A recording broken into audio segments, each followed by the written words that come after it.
Okay, dude, fuck it. Game Awards time. Once again, when there's like one thing that's going on, there is absolutely 0% chance I could do anything else. Everyone is being cringe and cancer as fuck. It's Game Awards time. Sorry. We are going to watch the Game Awards, okay? I can't deal with it. I know there's 20 minutes left, but they're already showing stuff, and nobody, and I mean nobody, wants to miss out on a single second of my fucking soy-facing ad! Oh, Bob! That's it! Game Awards!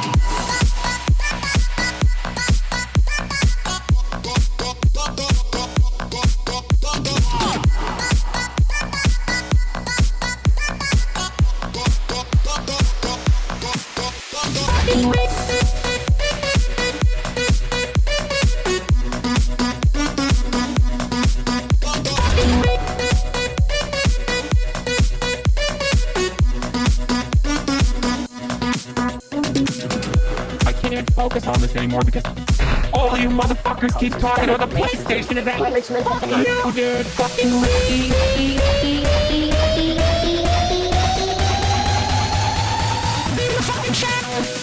Mommy, sorry. Mommy, sorry. Mommy, sorry. Mommy,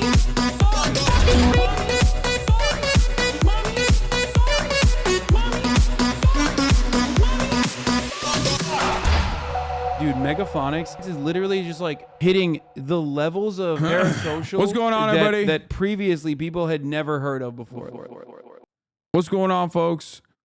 I'm live and alive, and this is the HasanAbi broadcast coming to you live from 62 degrees in sunny California, Los Angeles. Folks, we're live and alive, and I hope all the boys, girls, and MBs are having a fantastic one because today is a beautiful day. Today's a wonderful day. Today is a very special day. Hold on, let me grab my drink and I'll tell you exactly why it's special in a moment.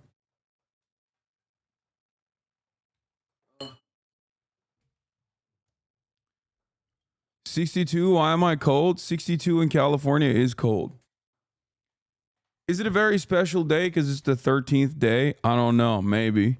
Why would you say that? Well, I think it's a special day for some other reasons. Not only because it's the 13th day, but also because it's the Friday the 13th. Ladies and gentlemen, you already know what it is. Let's freaking go. It is Friday, December 13th. Friday the 13th. A moment of clarity. A moment for all of you to feel like human beings once again. Once again, oh Lord. Friday the 13th, baby. We're live. It's Flat Fuck Friday.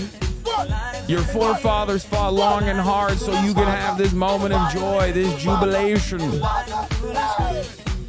Feel the fucking beat. Feel a sense of autonomy, a sense of purpose in your life. It's the freaking weekend, baby. You already know. Work starts getting slower. It's holiday season that is upon us regardless. You already know. Megaphonics is in here trying to fucking flex so goddamn hard, bro. Look at this. Look. Oh my God, that's an antique ass intro that I did. Okay, that's fine. Megaphonics says that. That's okay. But immediately he has to go. I literally met my wife and married her in the time since making the song. Like, we get it, bro. We get it. We get it, dog. You got a wife. Okay, fucking stop flexing. Stop flexing. Stop flexing that you have a wife, dude. We get it. Oh my God. Oh my God. Oh, look at me. I'm a fucking wife guy. I'm Wife-a-phonics. Why don't you just change your name to Wife-a-phonics, dude? Megaphonics, more like mega wife guy. Jesus Christ, dude. Anyway, cheers, everybody.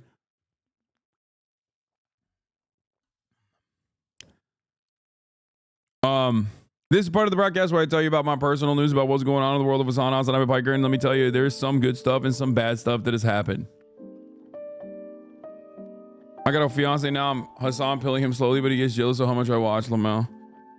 Fun for the whole family. Y'all are gay, so you know, I got enough meat for both of you. You know what I'm saying? If we go meat for meat, it's enough for both you and the fiance. Anyway, folks, this is a part of the broadcast where I tell you about my personal news about what's going on in the world of HasanAbi Piker. Okay. In between the time period where I press the stop streaming button and press the start streaming button. And a lot has happened in the world. Some good, some bad, like I said. So, ended the broadcast last night. What did I do? Not anything really. Hung out with the family a little bit, but not that much. I usually just like end the broadcast, go on TikTok on my phone and just like lay there, mind empty, brain open. Just not really doing too much. And that's it. That's literally all I do. That's just straight up all I do. Also, went to bed, woke up. I got some bad news and some good news. Bad news is like I've been feeling kind of depressed. This is one of the downsides of like working out so much. Is that when you have this like crazy structure, this crazy regimen, and you're super used to it. Okay. If it even falls apart a little bit, like marginally, and my diet hasn't been as good since England, and also not only has my diet not been as good since England, but like I haven't been able to work out since England as well, right? So, and my dad is here, so of course he's like fucking up my diet a little bit because like he's just buying like treats and stuff, but all of that combined, obviously, like it just normally for regular people this wouldn't like break you that much, but for me it's like I'm in a fucking chaotic situation and I have to like grip the reins and like pull it in and control my life again. But this morning I woke up a little in all this chaos, feeling it a little bit, not to say like, oh, I'm such a victim, but yeah, there's a lot of guilt that I feel. Exactly. Seasonal depression probably too, because it's cold out, but in any case, having said that, the one aspect of this has been that I'm actually putting up more weight for once.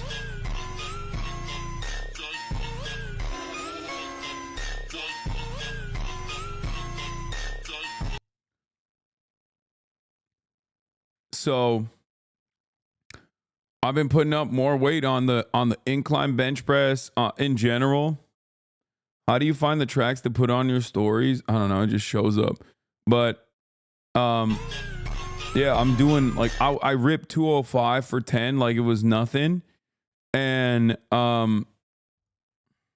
honestly, I'm just ripping it, I thought you had new abs now. I do, but it doesn't matter. It's like they can go away in a moment's notice, okay? Smash. They can go away before you even realize it. Yeah, I saw this earlier today. This is funny as hell. But the problem is, while here's the other side of not working out every day, okay? When you don't actually work out every single day, little things can kind of get you, okay? I had noticed that my neck was a little tight. I didn't work out for one fucking week and my neck was a little tight. And it's like, oh, what the fuck is that? Like, what's happening here? What's this about, And one of the problems is like while I'm pushing the weight up on my first push, I like lean in to my neck and I fucked it up a little bit. I tweaked it a little bit. It's not the end of the world. I still have most mobility. It just hurts a little bit. But yeah, I got a little bit of a vertebra crunch in there. It's fine. It's all good. It doesn't like impact my lifts that much because I kept lifting bench press afterwards. It's actually the neck tweak is because I'm a freaking boomer, and also because I was like pushing it up. When I was pushing it off, I was like crunching it off of my neck, and it's like decent amount of weight to just like put on your neck. Obviously, it can't hold on to that much, so it's fine. Back pain is a bitch. Luigi knows. Yeah, no, I've been able to overcome my back pain by basically work on all of the other complementary muscles that play a big role in stabilizing on my bench press. Back in the day, I could not do a single Like when I would do flat press, like a barbell bench press, I would fuck my shoulders up. My rotator cuffs would just like take way too much stress and it would cook me. And now you can see this is like perfect form. You know what I mean? Look at that. Maybe a little bit too fast on the eccentric, but yeah, putting that weight up. So rotator cuff pain is gone, but I haven't had like any sort of serious severe injuries in a while, and I guess this is like the closest I've gotten to like somewhat of an injury. Yeah, Red Pill Saiyans like Dan Bilzerian's fucking clear, uninterrupted, insane Holocaust denial. We'll talk about that in a little bit. You don't get that worse from dumbbells. I find them much more intense on joints. No, dumbbells are so much better because you can do a natural grip. Dumbbells, you can control the grip. You can have it, you can put it up like this, you can put it up like that, you can put it up like that. But in a barbell, there's a straight path on the barbell. So you're cooked. You have to, you can just like push it straight. You have to push it straight. So having it locked in like that, not a natural grip, a neutral grip. What am I saying?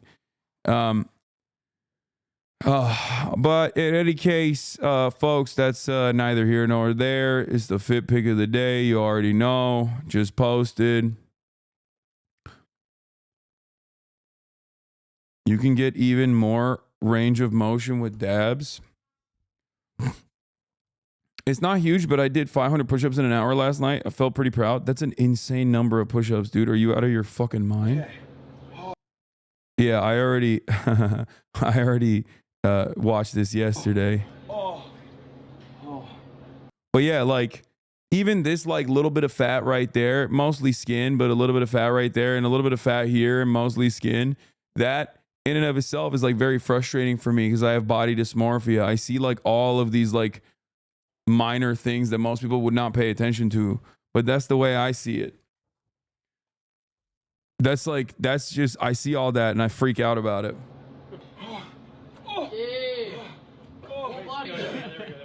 There we go. You might as well dip the head in there. Let's go. 2 minutes. Go. Hold. What'd you eat today? Just chicken, huh? What is it? Chicken. What does it sound like, chat? No. Oh. No, stop. Jason said, close your eyes. When do I get... Oh, fuck me. Holy fuck. Wim Hof. Wim Hof.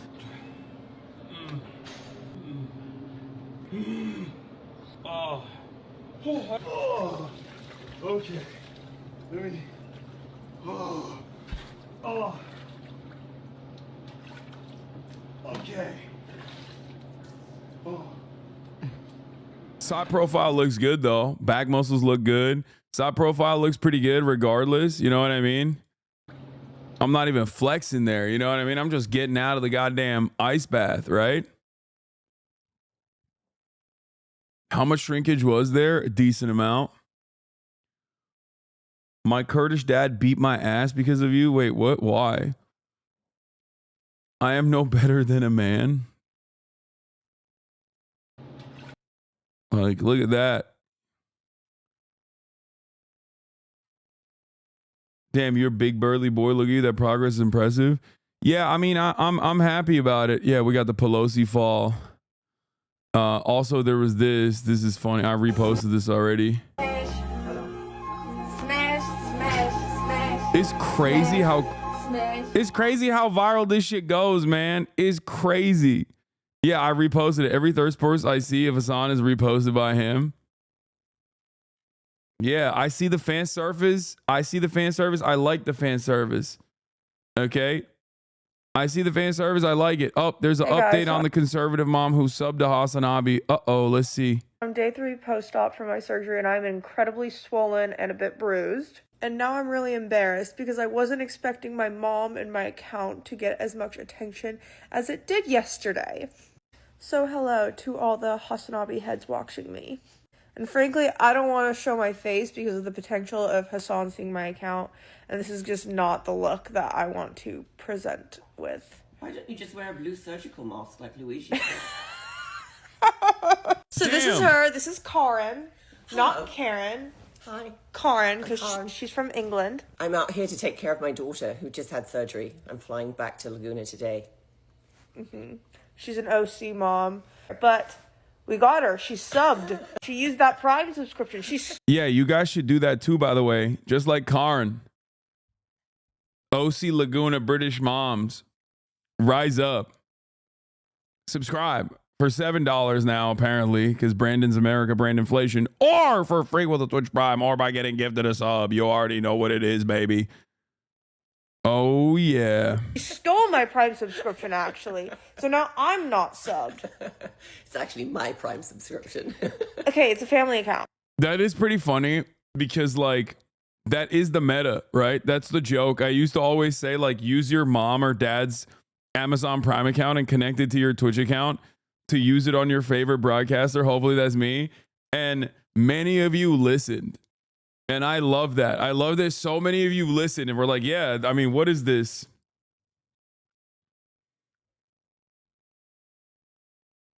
What is this?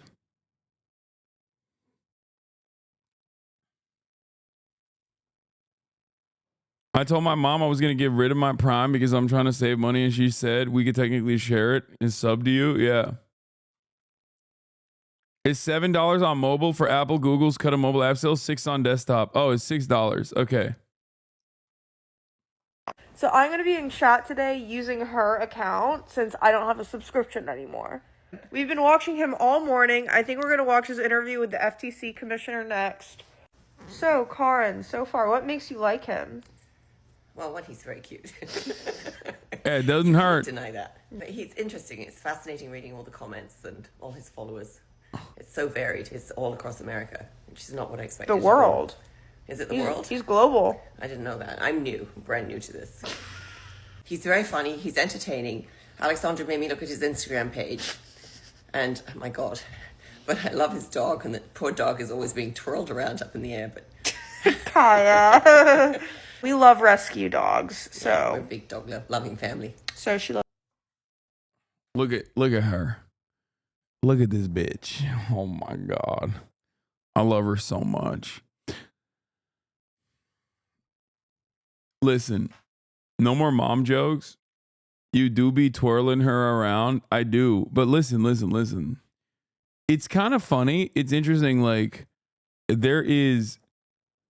she is very unique. She's unlike any other dog I've ever been around, where she loves laying on her back. It's crazy. Like, she'll come up to me. Okay. She's 100 pounds and she got an extra chunky, but like, she'll come up to me and she'll be like, I want cuddles. Right.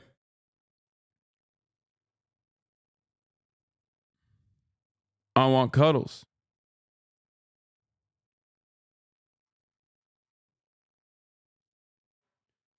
And as soon as I start, when I give her uppies, okay, when she wants cuddles, she just flips around, and then she's just laying like this on my lap. It's just like a very strange thing that this dog does. I've never seen, like, dogs normally don't like being on their back. They sneeze when they're on their back. She's just always on her back. I don't know. Anyway, car-sized lapdog, yeah.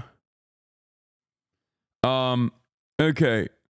Other than that, Megan Cuniff saw my shout out. She said, you still have hella people who are going to go there and report on themselves like Megan Cuniff.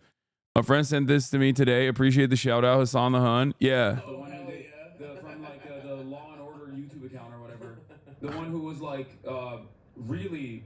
Nah, they're gonna cover it because they're fucking because.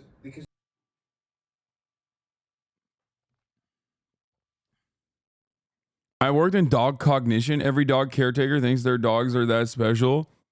Okay. Like, what do you mean dog cognition? What does that even mean? Like, what? And also, stop hating. Like, what? You got a whole ass degree just to learn how to hate dog lovers more? Like, what is this shit? He said, I work in dog cognition. I got a special degree to tell you, like, your dog ain't shit. What kind of fucking job is that? Is it too early for woke of the day? That's not a woke of the day award. I need you to elaborate. Hasan said he debates in his dreams and then writes what he says down when he wakes up. There's nothing to elaborate. You dream about stuff that you see. You dream about stuff that you experience daily. And yes, in my mind, I'm working constantly. I'm always on my Sigma grind set. You're sleeping 8 hours a day. That's wasted time if you're not also using that free time to craft better arguments, to craft better narratives. Okay? That's it. There ain't no off switch on this. Anyway, that's all. Let's blast off. That's all I got for now. All right. It's Friday. We have a lot to cover. UHC CEO shooter updates. New York Times op-ed from UHC. Draws controversy. Peter Thiel fails to defend CEOs. SICKO watch later for sure. We haven't been able to watch freaking SICKO. It's crazy. I write down my dreams all the time, especially if there are family members in them that are no longer around. Oh yeah, Nancy Pelosi in the hospital. Pelosi in the hospital. AOC sends her regards. I don't know what the fuck happened. Not my Pelosi. No. Not my Nancy. She has good health care. She'll be fine. All right. Yeah,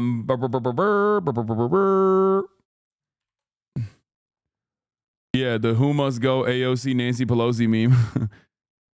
Doctors are confident the damage can be repaired with a routine operation, they're saying. She fractured her hip after she fell.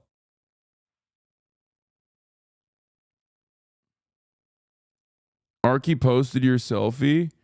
Oh, wow. Finally. Put it away before my wife sees it. Should have had him in the TikTok. Exactly.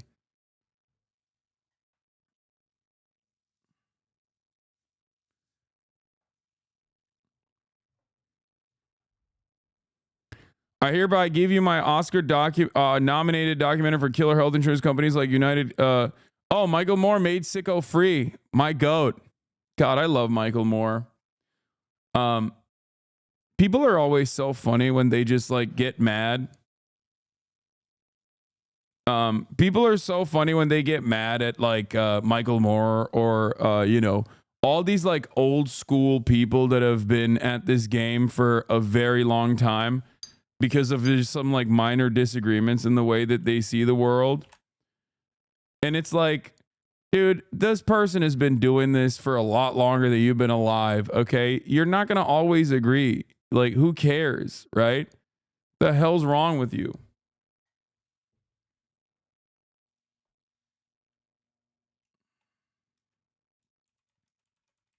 Yeah, we're going to watch party it because Michael Moore is my goat.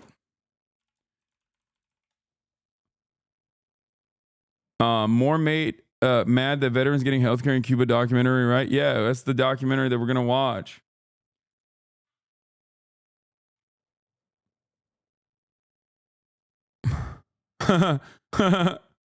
Youth have a higher net approval of Mangione than of Brian Thompson, United Healthcare, and the health insurance industry. That's funny. Finally, they do have. I guess they made a like a decent poll that specifically targets this. And I told you, strong positive 18%, somewhat positive 13%. For respondents under the age of 45.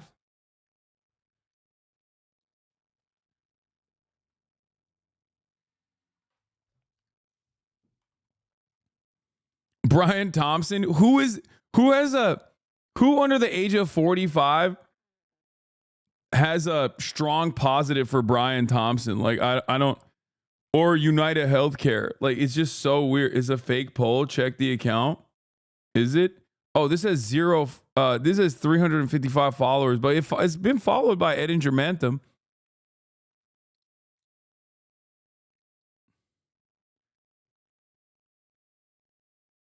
No, the poll is real. Unk is at it again. Oh my God. I know. Unk is making it really hard for me to avoid talking about him with his whole like right populists are going to save us shtick. You know what I mean? Oh, we're doing an alliance. There's a real coalition that we can build on. Like I see the method. I see the vision. I don't agree with it. I don't think it's a successful strategy. But it's just hard. It's hard to. It's fake. It's a Dirk Fuckner account. What?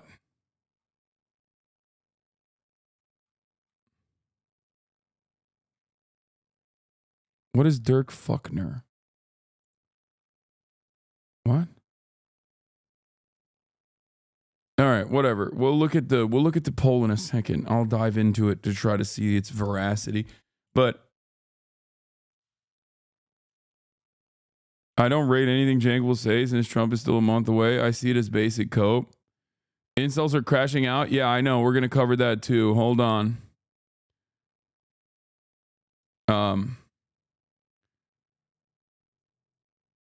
Yeah. Video Game Awards draws incel ire.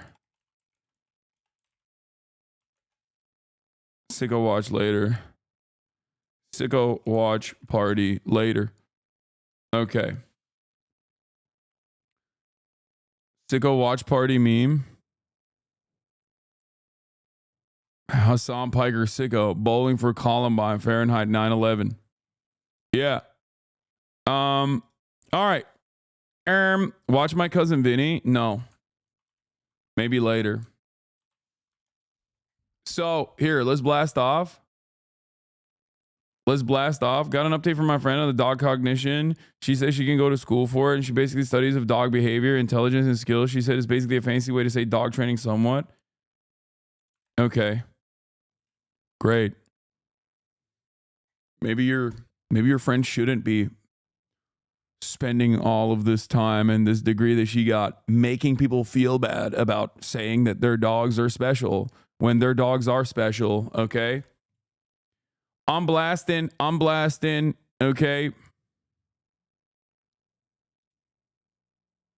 This is an insane blast off meme. Autism of the year, TISM, instead of time, 127. I'm super autistic. I got the best score in the autism test, way higher than Biden. You can ask my doctor. He said he's never seen a score that high.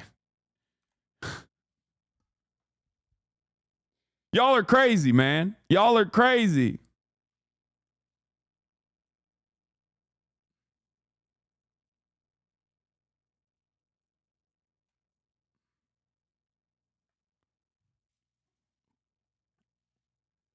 Is the news real that you maybe will play Worms Crazy Golf in the upcoming years? No, that's fake news, man. I'm sorry to break it to you, except I'm not sorry to break it to you at all.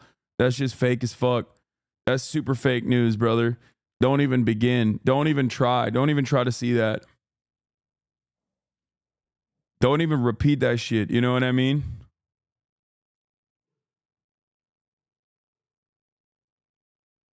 Highly recommended Alex Capel's video on the healthcare system if you haven't watched that. Can we get a W Japan? Honestly, W Japan, dude. That was my favorite comment because, like, obviously we weren't just doing a watch party for the Woke Game Awards, but we were also watching Asmongold's chat react to the Woke Game Awards, which I think made it so much more fun. Because, like, anytime I saw a woman on screen or like anytime I saw like a non-white woman on screen, especially, or like a woman with blue hair, they would just like, they would go nutty mode over it. They were like, L, L, L, L, L, L, L. Oh no. Like, it's like, oh, I need eye bleach. It's like, how do you go about your day? How do you go about your life? Just like having a fucking conniption, having a mental health episode every time you see like a woman or a black or brown person. Like, how the fuck? Like, that's kind of crazy.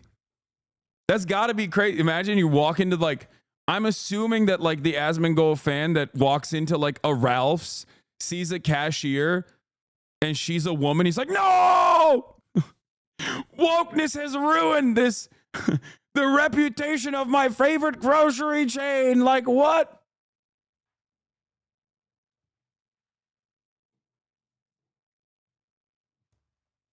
How the fuck does that work? You go to the DMV, there's a black lady there. You're like, no, the DMV is ruined because of wokes.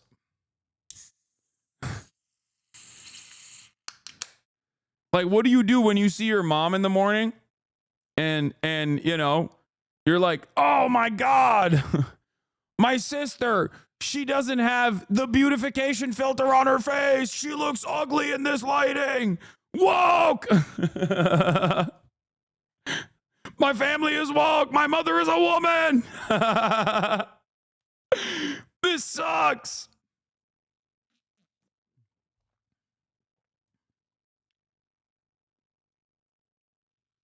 This chat has been begging us on to post his fit pics for weeks.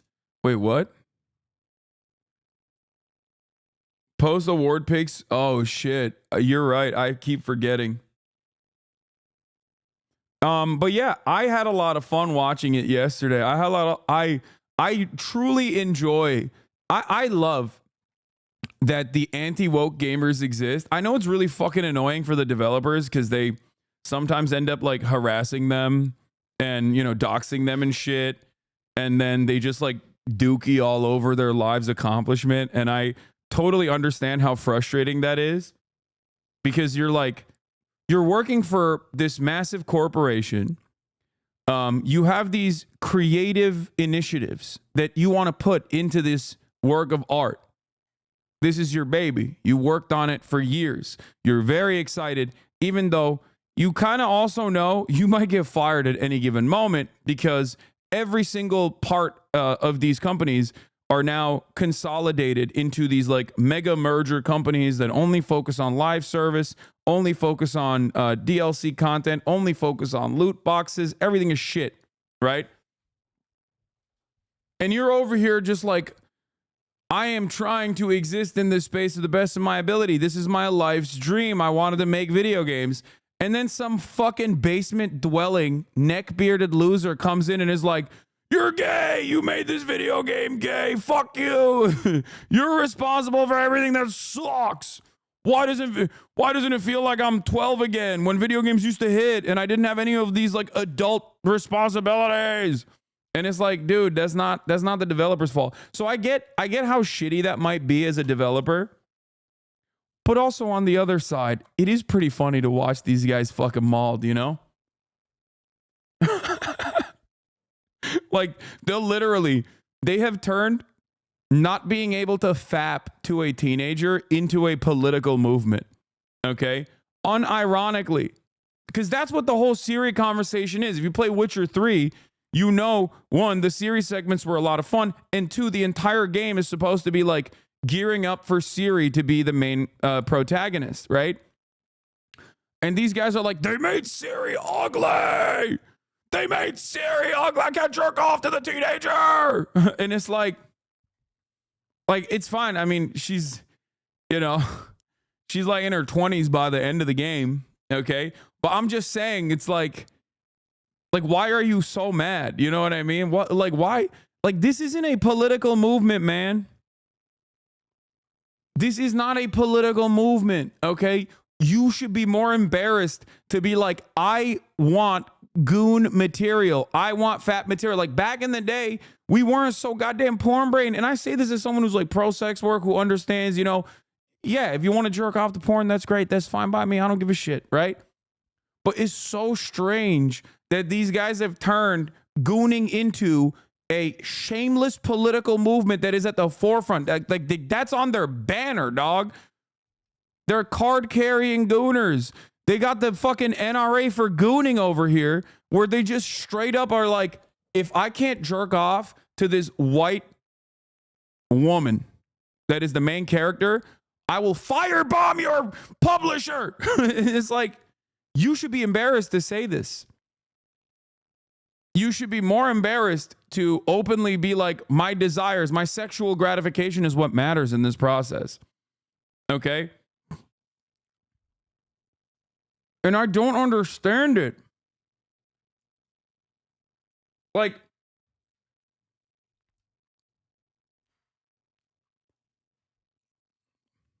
look at this. They've turned gooning into a science.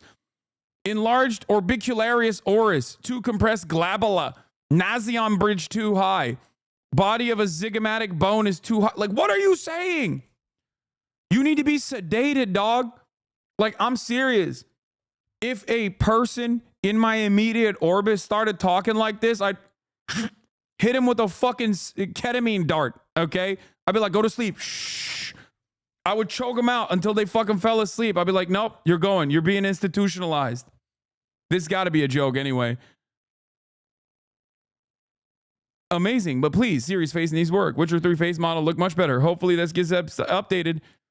She's older, man. Come on, be serious. I'm very serious. There are some serious anatomy issues. I bet the team knows.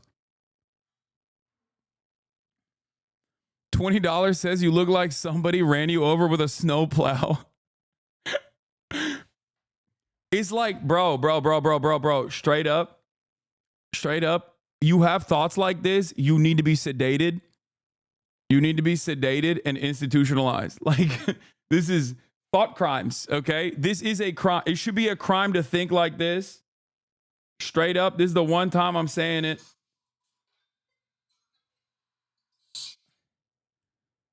Like, this is madness, dude.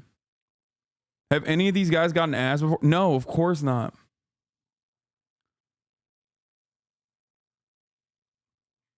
Like, first of all, CD Projekt Red, if you come after CD Projekt Red, you come after me, okay? I'm telling you right now.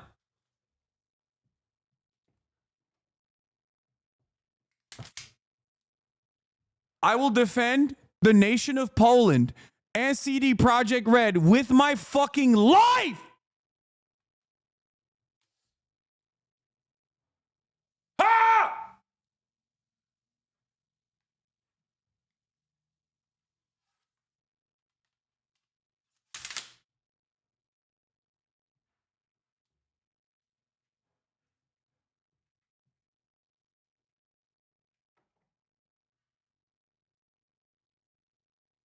Ah!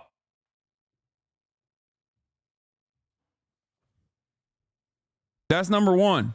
Number two,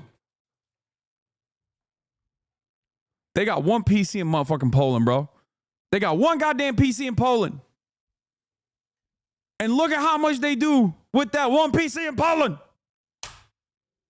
They put the goddamn country on the map in a positive way. They're like half the fucking stock market. They're half the country's GDP. So that's number one. Number two.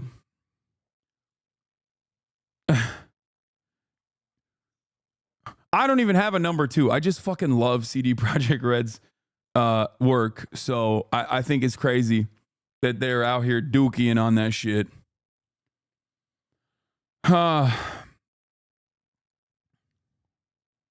Maybe it's just me, but I feel like the market for masculine, non-conventionally attractive female leads in games isn't as big as the video game industry thinks it is. How do we feel about Ciri in the cinematic? Ciri looks fine. Geralt looked quite different in the CGI trailer versus his in-game appearance, so I would reserve judgment for now. The post is more so about the Naughty Dog game. So I will admit there were a lot of like, not masculine necessarily, but like there was a lot of non-white, non-traditional looking women as leads in a lot of these games, right? or even white traditional looking leads in a lot of these games. But I don't give a shit. I just want the game to be good. I don't care, okay?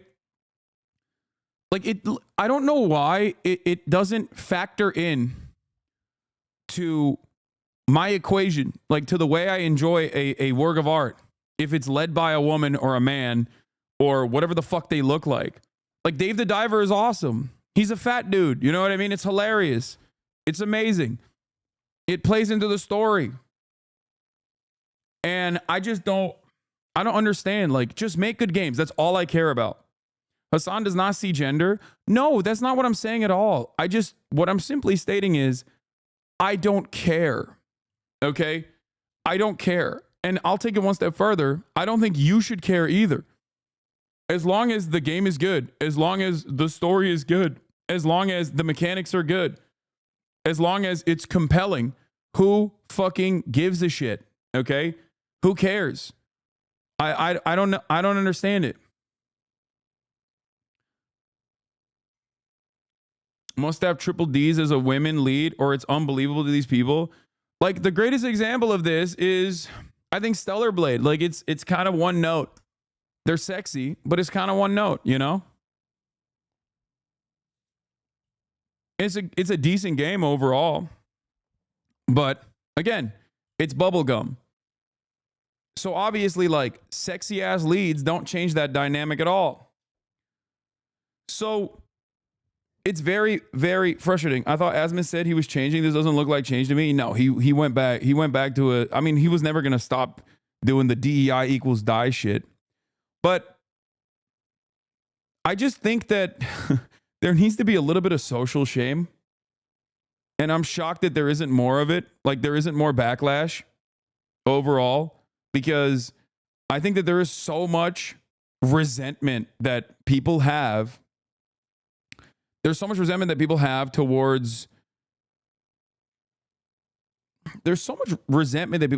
like, the way that the gaming space has evolved over the years, as it's become a multi-billion-dollar industry in and of itself that is, like, more successful than Hollywood, even global. Okay.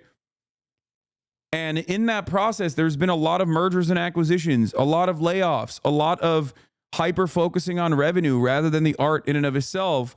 And, like, people just simply cannot comprehend that, like, the reason why they don't like the games partially is because it doesn't hit anymore because you're a goddamn adult. You're like 45 years old, and none of your dreams when you were a child were actually accomplished. So now you carry that weight around you all day. You carry that sense of shame around you all day. And that kind of probably factors into your enjoyment of video games and stuff. When you were a child and you had no responsibilities, of course, the nostalgia, of course, when you were a child and had no responsibilities, like, that shit was way more fun. It banged, you know?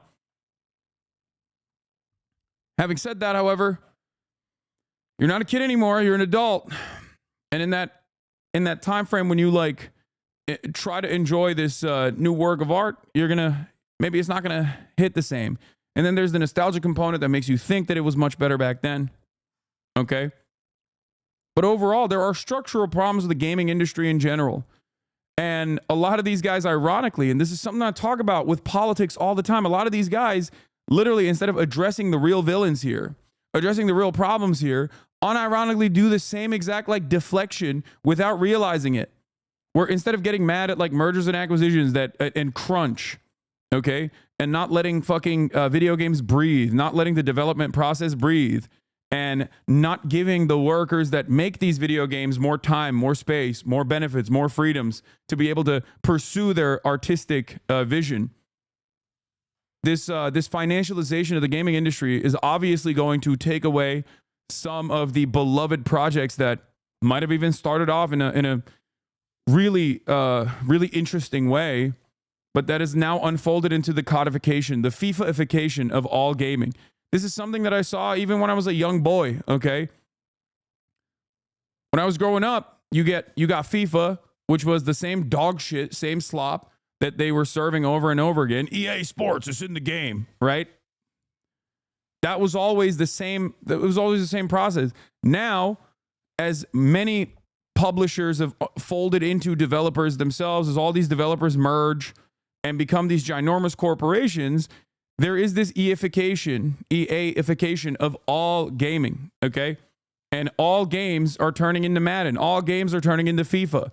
Same game over and over again, restructured a little bit, tweaked a little bit, same engines, and it just doesn't hit the same. But getting mad at that requires for you to have a better analysis over the situation, to understand what's really, truly changing the space. But it's much easier to just simply say, I see women, it sucks.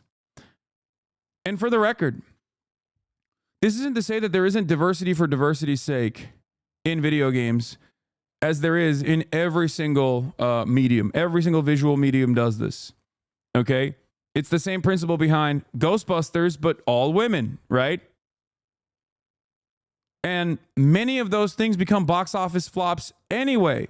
But hyper focusing on every single fucking new work of art that comes out of this goddamn industry on specifically the virtues of woke or not woke is going to lead you astray. It makes you look like you just hate games across the board. Okay? That's it. And it's so weird. And it's so entitled and it's so selfish. It's this notion that, like, no, this is our space. You have encroached upon my space, my good madam. How dare you? No, all video games need to appeal to me. Me, only me. And it's like, okay. Well, no, it's not going to happen.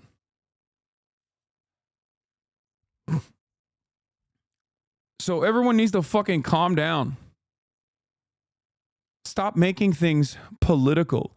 Or if you're going to make things political, I'll use the language that these anti-woke crusaders understand. You come across like a fucking woke social justice warrior when you do that, but in the opposite direction.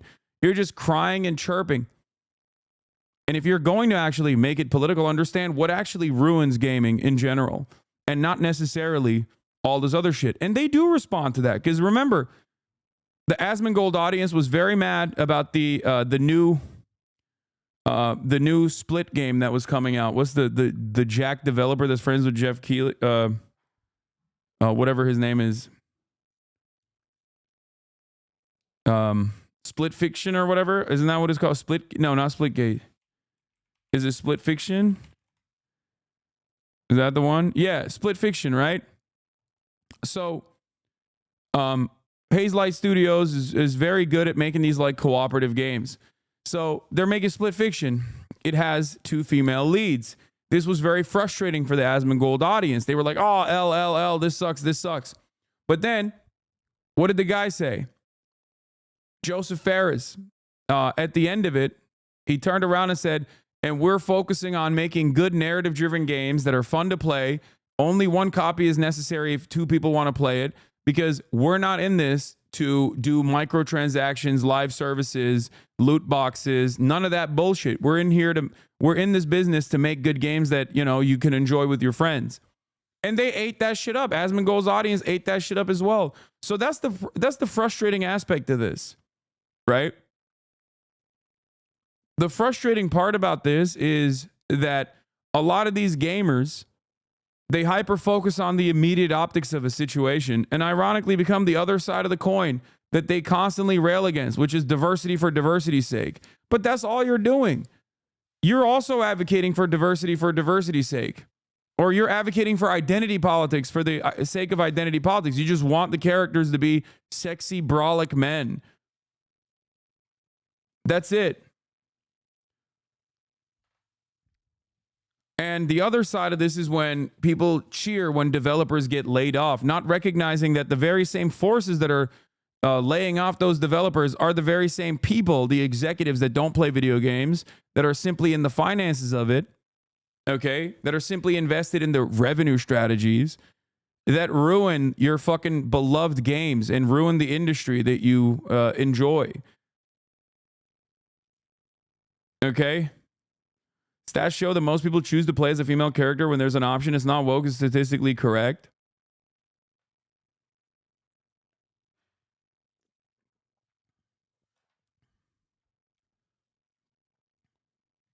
I find the casual anti-gacha discrimination problematic. Okay, well, good luck. I'm not going to ever fucking defend you, because I think gacha in and of itself is also horrible. I don't understand it, but you know, to each their own, but I do feel like that's just also streamlined gambling. So that's what I have to say about the gaming side of this. And also, you have drank too much of the Mighty Keith is like one of the fucking last remaining like anti woke gaming crusaders out there. Respect to Mighty Keith as always. He's been tackling the fucking weirdos that have just been talking about like how Siri is not fuckable enough or whatever. Which is crazy because it's like, dog, you do not have to jerk off to every video game. You know what I mean? Like, you don't have to. Or maybe, just maybe, compartmentalize the masturbation part, because there's already a time and place for that. You got Rule 34, right? There's so much pornographic material for you to fap to, but they exist on the porn sites. You can, you know, that's how it used to work. That's how it used to work. Where if you wanted to jerk off to something, you had to go to the jerk off place. You know what I mean? Like, what are we doing? We're becoming like people are not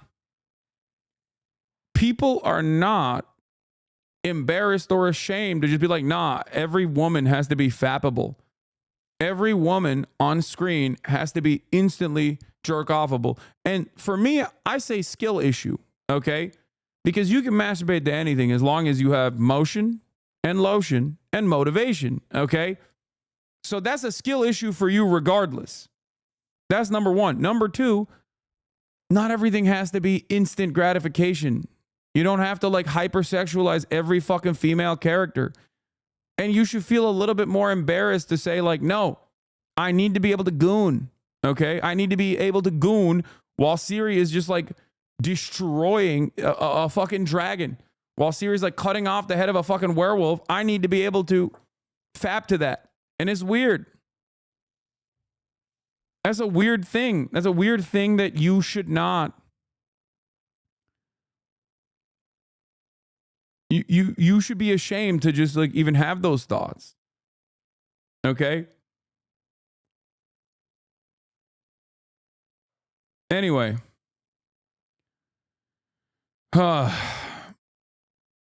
Them boys are calling Witcher 4 woke. Lamau. They are never to be trusted. I can't imagine being a video game enjoyer and thinking that everything comes out sucks. That's got to be so depressing. Why would you even continue to play games? Siri looking fine. They are so weird, lol. That's the other side of it. Like, she looks hot. Like, the fuck do you mean? Ironically, people want diversity, but making everything the same because of so many options and this and that needs to be in the game. The reason games become all the same. Yeah. It's just like there's a time and place for everything. There's a jerk off space online. You know what I'm saying? Oh, yeah, I saw this. Speaking of the jerk off space, Parable of Saviors by 5-star F word for the creator chose not to use archive warnings. Luigi Mangione, Hasan Piker, Hasan Piker X Luigi Mangione prison mpreg alpha bisexual Italians fanfic. Y'all need Allah, okay? You need the Quran. You need to pick up a copy of the Quran if you're writing stuff like that.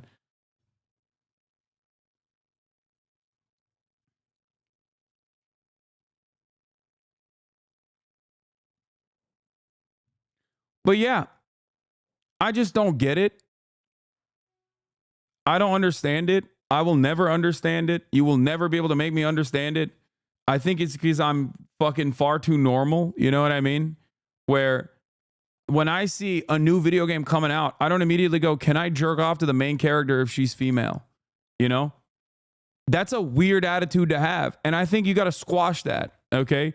If that's the attitude you have in your mind, you got to fucking erase that. You got to be like, man, this is a weird opinion to have, I think. Maybe I shouldn't think this way.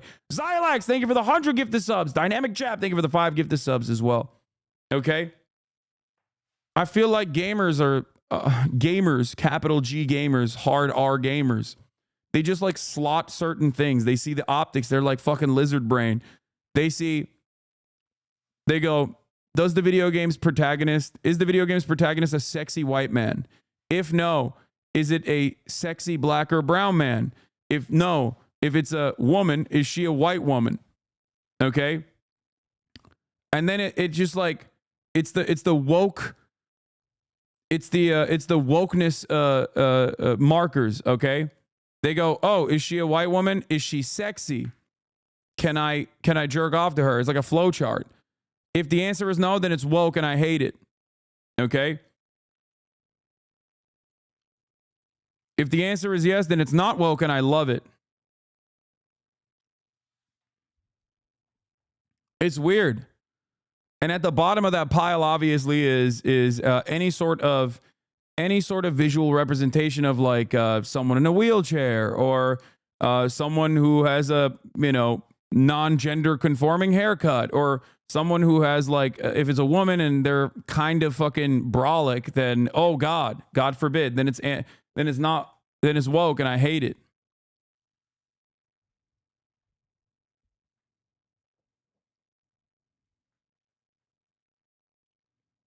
Bro, people is just dumb, and that opinion is weird as fuck. If they're complaining how it looks is the dumbest thing ever at the end. What stays is the gameplay and mechanics, not even the graphics. They're just weirdos that won't spend a dime and are complaining about it. Yeah.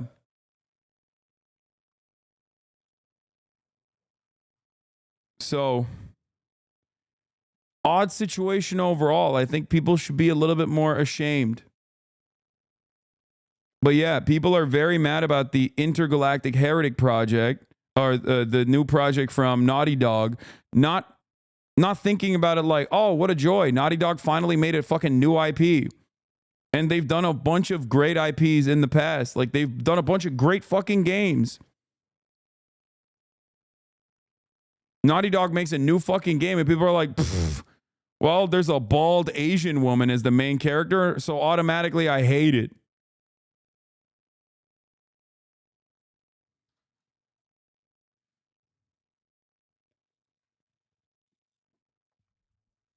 And you got the GOAT, the absolute fucking GOAT, the stud, Trent Reznor, doing the score.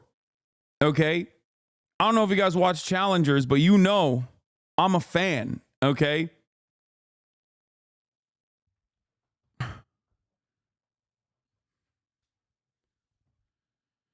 Oh my God. Oh my God, you like Trent? Yes. I'm not Mr. Music Listener, but I can appreciate a good score, okay? It's time I got bored of jerking off computer games, ended the moment I could go out and get real women. These guys are just 14-year-old virgin brains. No, that's the problem. The problem is they're not even fucking 14. They're desperately seeking out the feelings that they had when they were 14, but they're not. They're like 35. They're 40.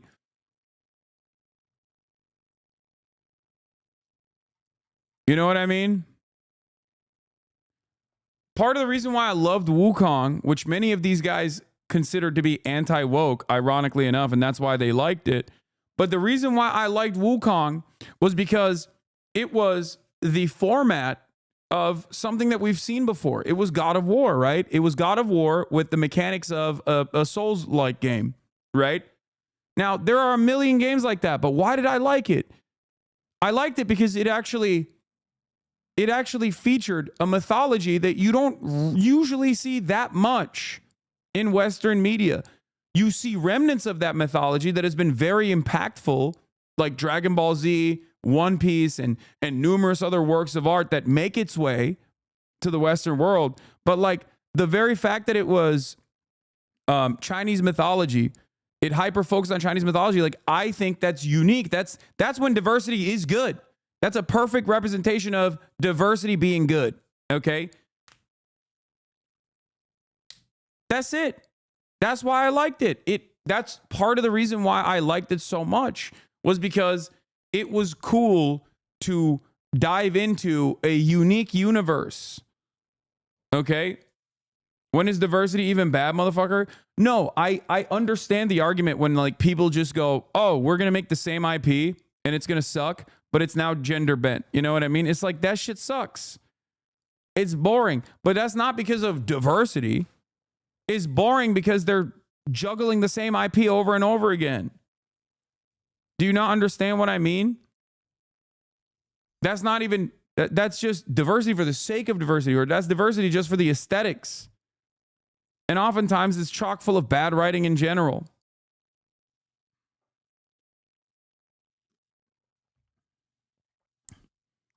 But I think these guys are so one note on this issue that they just don't like give any, they don't give anything room to breathe. And plenty of this, yeah, it is derivative, but so is all art, okay? But listen to me.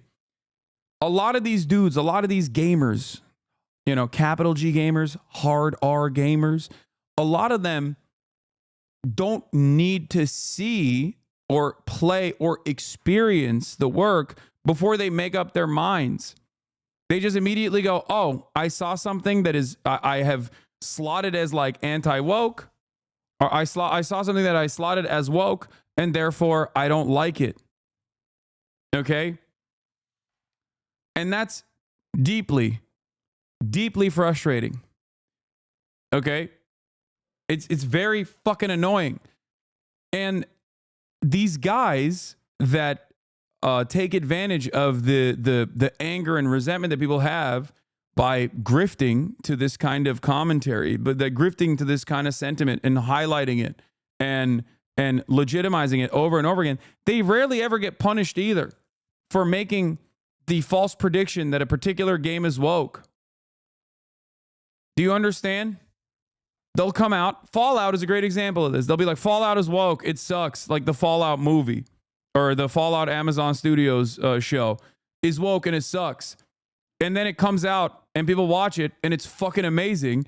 So then they quietly go, okay, never mind. It's actually amazing because it's not woke. The fuck? Yeah. Baldur's Gate 3 is a perfect example of this. It's the most woke game that came out and everybody loved it.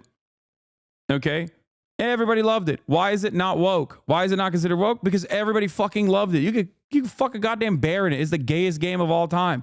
It's the most trans game of all time. But everybody liked it.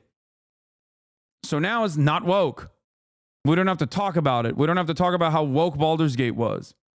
They just move the fucking goalposts. And then they take advantage of like other games that are shitty. Like, what was that game? Concord or whatever? Concord wasn't shitty because they had them looking characters or whatever the fuck people are saying. It was just shitty. It was just not good. It was not a good game. Okay? Like, that's it. It wasn't shitty because it was woke. And I saw something about going back to the obvious ridiculousness. The Witcher is really about Siri, which is why it makes sense as to why it is her leading the game. Siri is bisexual. Read the books. This is a weird comment. Also, your username is giving loser. Feminazi Killer Knight 6233 says, disgusting and a big disappointment. We lost Ghost of Tsushima first, and now Witcher as well, making women as protagonist. Really, all Western gaming industries failing with shit woke agenda. Gay and women. Fuck that shit. CD Projekt Red. Thank you for ruining this game. Hard pass. I'm imagining the mindset of this guy, bro. I swear to God. I'm imagining the mindset of this fucking guy. He's walking in. If he ever leaves his goddamn basement, he's walking to the DMV and losing his mind when he sees like a black woman behind the counter. He's like, ah, this is DEI. It's woke. Why can't I jerk off? And if the DMV lady is white, they're like, why can't I jerk off to the DMV lady? Your titty physics are not up to par, ma'am. I'm going back to Unreal Engine 5.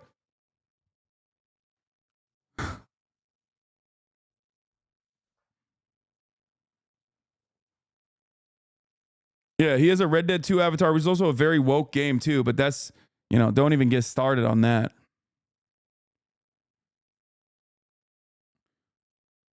Arthur Morgan is like the woke hero. The entire game is about how fucking woke he is.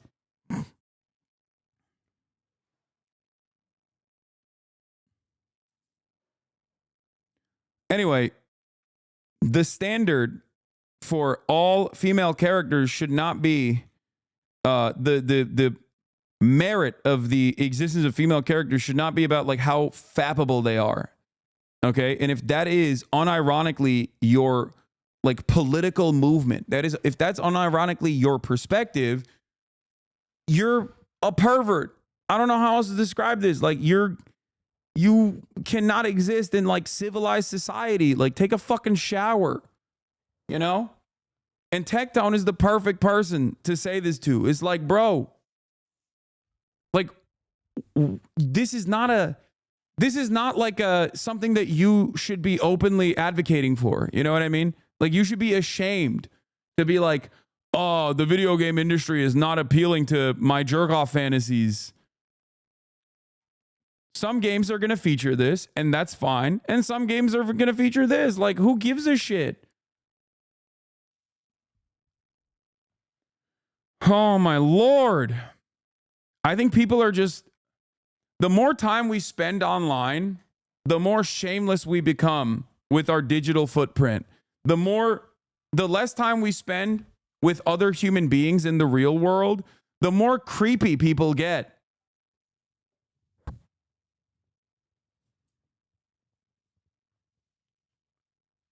And I think this is the final stage of that creeper-like behavior where you're just like not only unashamed of these desires, but you have turned this into like a political movement in your mind. Okay? Because on its face, this right here, on its face, this statement right here literally is like, every fucking video game female lead has to be a female lead that I can jerk off to. Like I'm porn brained. My brain is broken. I need to be able to coom. It's very weird. It's a very strange way to exist. And it's extra strange to like openly admit that this is your desire. And it's even stranger to say like, this is at the forefront of my political movement. This is at the forefront of my advocacy. Okay. And there's a real world example of this as well that I want to point to. Sydney Sweeney. Okay. As you guys know, we're big fans of Sydney Sweeney. The problem is Sydney Sweeney is a real human being. And when you're a real human being, sometimes you're not going to be under horrible light. You're not going to look the same as you do on the cover of a magazine. Sydney Sweeney shows off bikini body lounging outside a $13 million Florida Keys mansion. And this guy actually responded to this, and I didn't even like his response either. But he's referencing like all of the people that were like, what the fuck? Like all women are catfishes. Like what the fuck? Like this is crazy. It's really crazy how like 85 to 95% of men can't seem to figure out that 80% of what they find attractive is painstakingly, carefully curated presentation, 10% plastics and filler, and about 10% base model female. As soon as the presentation isn't carefully curated, they get turned off and confused. And Emily Sears is correct, by the way. This is broad daylight and absolute most unflattering lighting possible. Give her a break. Like, Sydney Sweeney is incredibly attractive. Like, she is fine as hell. Like, I don't know how else to describe it. Awooga, you know what I mean? But the way that like people respond to this shit, is so fucking crazy. Like we need to sedate the masses. You know what I mean? Like you need a sedative immediately. If you look at this photo and you're like, this is all women are catfishes. The question is to what degree? Like you look at these photos and you think, oh, gross. You're a freak. Okay? Do you not have mothers? Do you not have sisters? Have you never been around a woman? Do you not understand that, like, of course, people are not going to always look their best, their very best? And she still looks fantastic here. I don't understand it. Like, have these guys forgotten what real human beings look like? Now, the reason why I'm saying, do you not have a mom or a sister or a cousin or something, is because I know they don't have girlfriends. Okay? I know they do not have girlfriends, because if they ever had girlfriends, they would know that, yeah, of course, someone being dolled up is going to look different than when, they're waking up in the morning. And it doesn't even matter. It's not even saying, I'm not even saying that, like, oh, when you're not dolled up to your very best, when you're maxed out with the best lighting possible, like, that's the only time you look fuckable and great or whatever. Like, you're a fucking freak. Just be a human being. Be a normal human being. What the hell is wrong with people?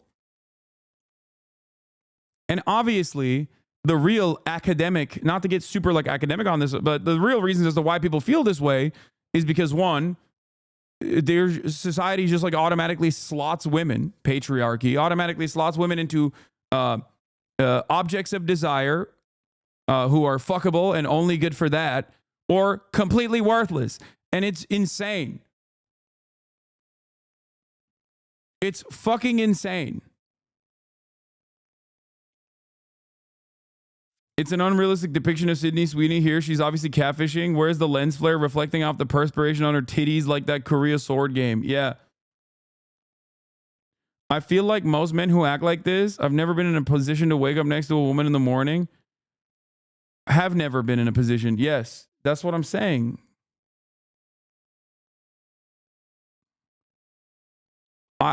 Yeah. Just like capital G gamers, these people expect every person and everything to cater to the taste and expectations. They just don't understand what's the matter with the way she looks. There's no issue with the way she looks. It's just that she doesn't look like the last time this guy jerked off to her. That's it. That's the thing that they're frustrated by. They're like, they don't understand how like a physical body works. They don't understand that like you can bulk up for a specific role as an actress. They don't understand that like, a creep shot in broad fucking daylight is not going to look the same.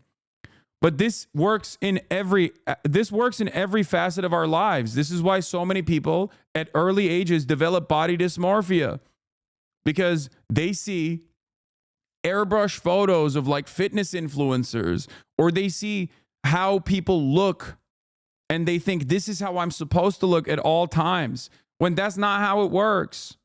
Okay? That's not how it fucking works. That's not, you're looking at an unrealistic expectation. Now, I'm not advocating to I don't know, stop Photoshop or anything like that, or I'm not advocating to abolish the way that the way that magazines work or the way that media works and where every frame is supposed to be perfect. I'm not saying that at all, but I hope that people can understand that is not how, that's not how the real world works. And for me, it's like you have to be a complete shut-in. Okay? You have to be a complete brain-broken shut-in who is so far removed from having any real-world experiences that you think, well, I don't understand. Like, where you're like, I don't get it. What's going on? She's being a catfish, I think. It's craziness. It's actually fucking nutty. I feel like there was some semblance of social pressure that used to exist, where if you had attitudes like this openly, other people would check you. In a group of friends, if you were like, yo, you see that Sydney Sweetie photo, dude? Like, she looks busted in it. Other friends that you used to have in the real world would probably be like, yeah, dude, that's normal. I don't know if you've ever encountered a woman or whatever. Or just a human being, not even just a woman, just a human being in general. Like, that's normal. They're not always going to look the way that they do in a fucking photo that you jerked off to. Stop being gay, dog. That would be a normal conversation to have in this situation. You know? I'm not saying I would exhibit this homophobic tendency, but like, that's how it would work in a normal situation. But because people are only online nowadays, yes, there is this social degradation. We have become more degenerate. As someone who works on and edits photos all day, there's been this big shift outside of the modeling industry to embrace the imperfect. I think fashion and movies and branding is slowly following suit, but these coomers stop the momentum because they are the dumbest consuming whales. Yeah.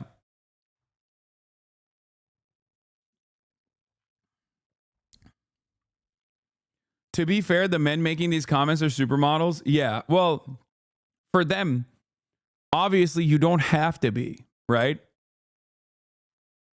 Obviously, for men, they don't have to be. They have to just be successful. And even if they are not successful, that also doesn't matter. Even if they're fucking shut-in losers, okay, with no discernible footprint, and the only thing that they are doing, is just like yelling into the fucking wind, it still doesn't matter. Because as long as they say stuff like this, they get affirmation from other men who are also losers in the same way, and that makes them feel like they are reaching some level of success. This is the model for the Naughty Dog game, by the way.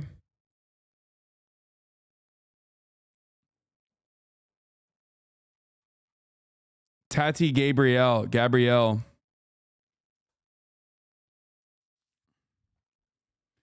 But here's the other side of this, okay? Here's the other side of this. A lot of this stuff stays online. The problem is we are all becoming more online. We are losing sight. We are losing sight of what it means to not be online. We're losing sight of like what it means to exist in the real world. And things online are increasingly changing the real world as well. So I am very fearful of what this spells for the future of interpersonal relationships, culture, societal attitudes broadly. Because in the past, like, there was a level of shame that people could enforce upon you, a little social shame. There's another point you're not bringing up, and it's that men will focus on women's appearance as a form of control. No, absolutely. I addressed the way that patriarchal constructs work in this circumstance, but you're right. That is another aspect of this as well. It's like, oh, if you're scantily clad, then you need to put on some clothes. And if you're not fuckable and not jerk offable, then, what the fuck are you doing? You need to be an object of my sexual desire.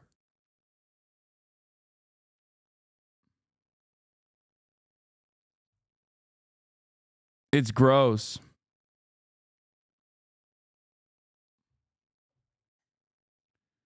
Huh.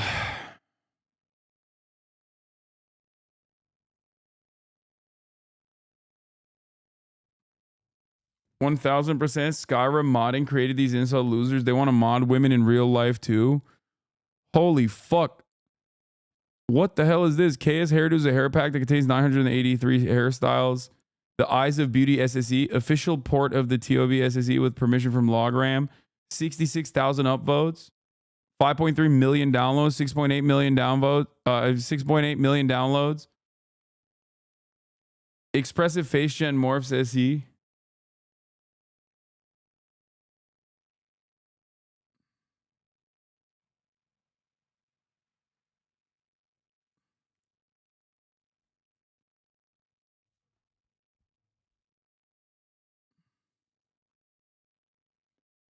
No third places in the US has all of us isolated. That's why these takes aren't just instantly shamed into oblivion, because now instead of shame, they give retweets and upvotes. Yeah. By other like-minded fucking losers.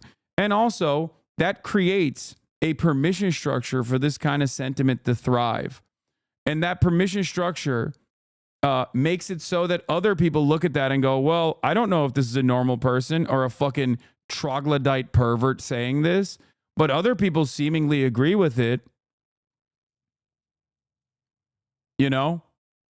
Other people seemingly agree with it, so maybe it is the correct thing.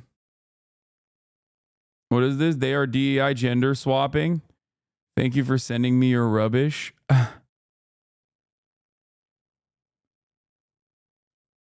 Go watch some cosplayers turn trash into treasure.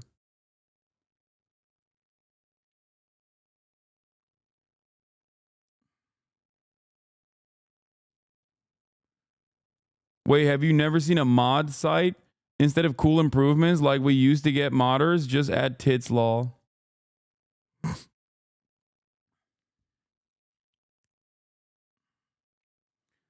And the other part of this is that Blue Sky post that I saw yesterday that someone sent me that was really interesting.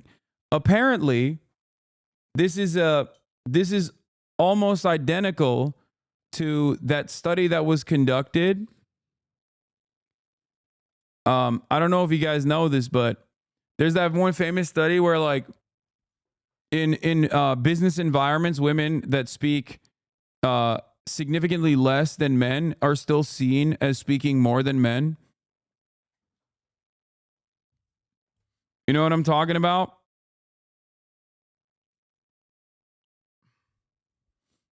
And it seems like there is like women are almost always seen as getting more time to speak, even if they speak significantly less than men. And that's because, like, it's the idea is that women are not supposed to speak at all, or at least, like, you're trained into thinking that they're not supposed to speak at all. So when they do speak, you're like, oh, okay. It's not even like this outward bias, right? It's implicit. It's something that you don't intentionally lean into. You just kind of feel like it's the truth.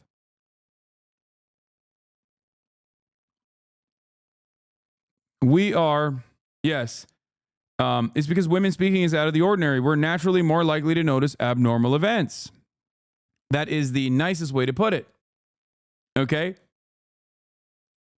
Now, what's really interesting about that, if I recall correctly, that stat is that women speak 30% of the time. They are perceived as having spoken for the majority of the time. Yeah.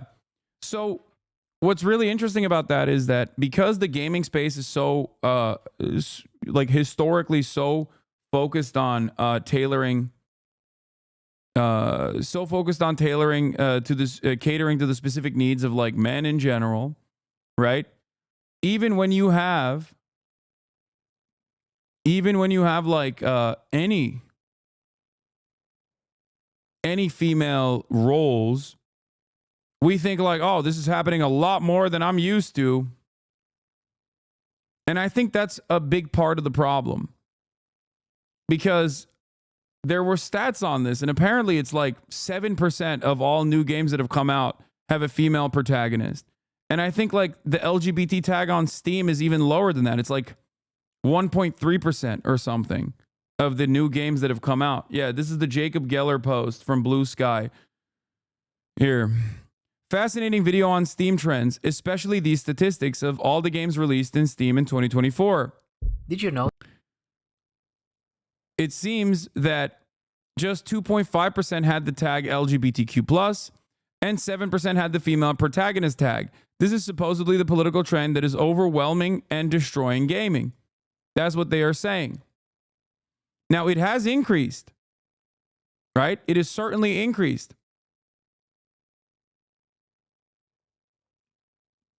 But the irony is, it's not necessarily a major increase that these gamers are complaining about. Now, you might say these tags are fucking bullshit, okay? And that there's a lot more female protagonists that are out there in all these games. But I'm not so inclined to believe that. I think we just treat non-female protagonist games as invisible, the norm. We don't see it in the same way. There's that famous study about men perceiving women as dominating the conversation in situations where women spoke half as much as men. These stats are even more absurd.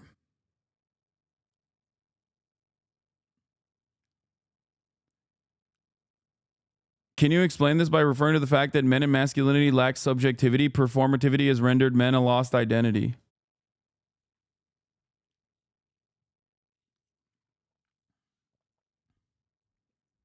Yeah, this is the video. I scraped the entire Steam catalog. Here's the data.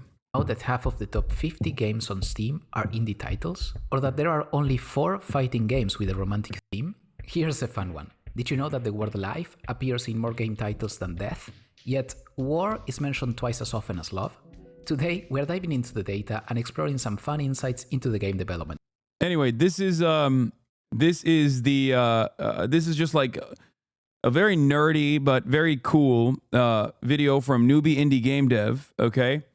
That basically scoured the entirety of the Steam catalog and created these like data clouds, word clouds, like all this stuff to just like see where the space of gaming is, like what the space is, what the space looks like. And I think it's pretty valid to look through the Steam catalog. Is the most comprehensive catalog out there, obviously.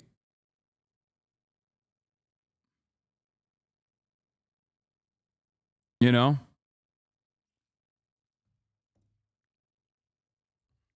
I love data 127. I don't love data. Stop.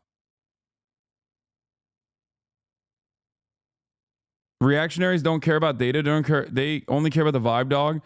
Yeah, I know. What is 127? It's my high score that I got on the autism test, okay? That's what they're referencing.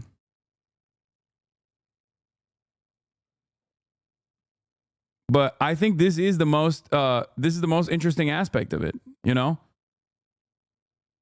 The notion that only 2.5% had the LGBTQ plus tag and 7% had the female protagonist tag means at least like the female protagonist one is the most important one in my opinion. That means that games are still overwhelmingly featuring male protagonists. Now, the argument here isn't to fucking be like, no, it has to be 50-50 or anything. I don't give a shit. Okay? I don't give a shit at all. I want games to just be good. And if games are bad and you're feeling like games are becoming bad, when I don't even necessarily agree with that, I think the space has grown and absolutely ballooned in size in comparison to where it was when I was younger. Okay? As an old man at the age of 33, like, I never would have thought that gaming would get to the positions that it's gotten to, where you can have like a singular developer make a fucking multiple award-winning game like Balatro. Like, that's crazy. Okay? I'm 33 years old, and when I was growing up, you got once every fucking decade, you got like this world-changing game. You know what I mean? Now you can get it in a week.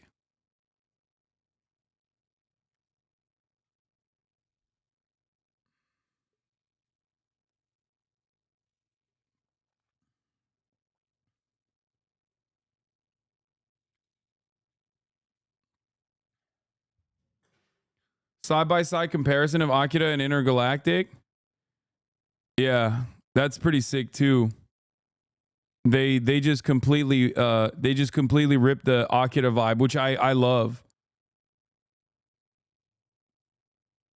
Did you play Roller Coaster Tycoon growing up? Yes.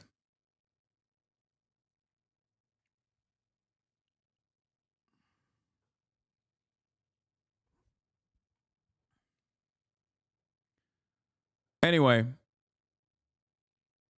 I don't know, man. Back in the day, we had Ocarina of Time, Final Fantasy VII, Mario 64, GTA, so many ghosts so close together. I know, but my point is, wait, I wasn't saying that there aren't like incredible games that came out back then. I'm just saying that like they would come out in a big blast sometimes, but overall, there was a lot of time that took place in between. And gaming since then, like the industry since then has grown so much that there is seemingly one of these like AAA titles or quadruple A titles or world-changing games with incredible technology backing them coming out with regular frequency. At least that's the way I feel about it. Maybe I'm wrong.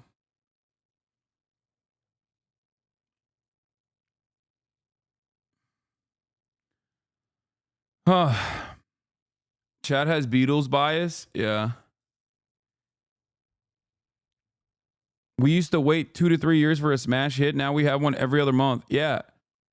And it's also international too. There's like, you know, there's a bangers coming out of every goddamn country at this point. Like, dude, think about it. Like, Poland is making fucking these incredible video games now. They got one computer over there and they're using it for good. So I'm not sure about that. A lot of games were released in the late 90s, all pretty much at the same time. No, but it would take a long ass time. In between is what I'm trying to say. All right, anyway. Let's continue. Yeah, motherfuckers in Ukraine make video games like Stalker while they are literally being invaded. Like that is how insane the gaming space has become. Where you can be under fire, okay, being straight up invaded, and you can make a goddamn video game.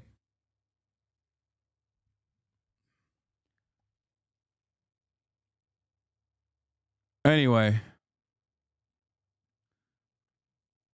Chatter's thinking less good games come out now. Have no idea how many more games in general come out now than in the 90s. Exactly.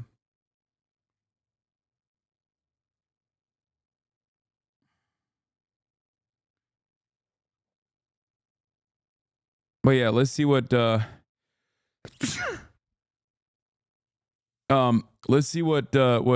Squeaks was doing. As a little child, because there weren't games jobs. He was doing the around same here, shit I was doing. I stayed passionate about it and broke through in basically my late 30s. Blue hair, pink hair, wrap it up. Get laid off before Thanksgiving, and I said to my wife Jess, like, this is unacceptable. Hi everybody, it's Amir, and I'm here to help support you as you look for.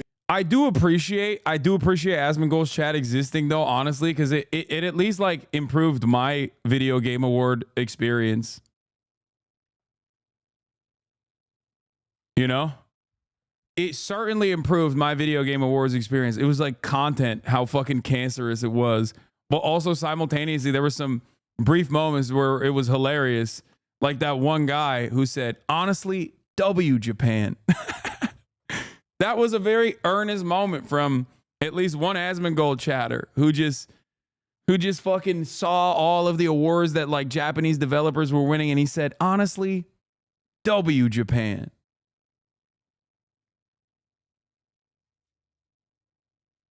As you look for your next opportunity in video games. I can't imagine. So it's like if they were just like confined to like one part of the internet where they couldn't do harm to the developers or whatever, or have any sort of motion and like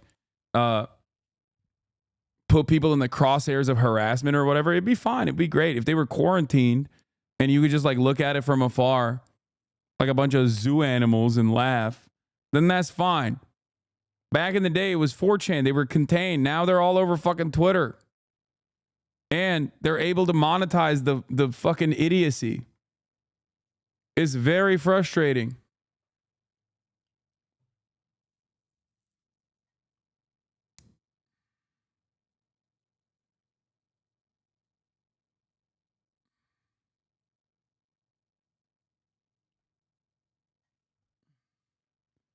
Also, this is the last thing I'm going to show. Wait. There's Kojima, look. Ooh. Did you know that Jeff Keighley's friends with him? Yeah, but does Kojima know that? He didn't like it because he's like, I don't know what the fuck these guys are saying. Put some respect on it, bitch. You don't mention the GOAT.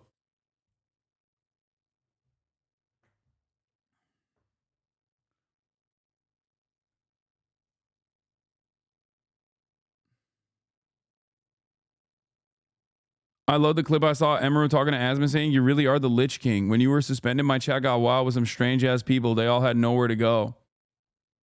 Yeah.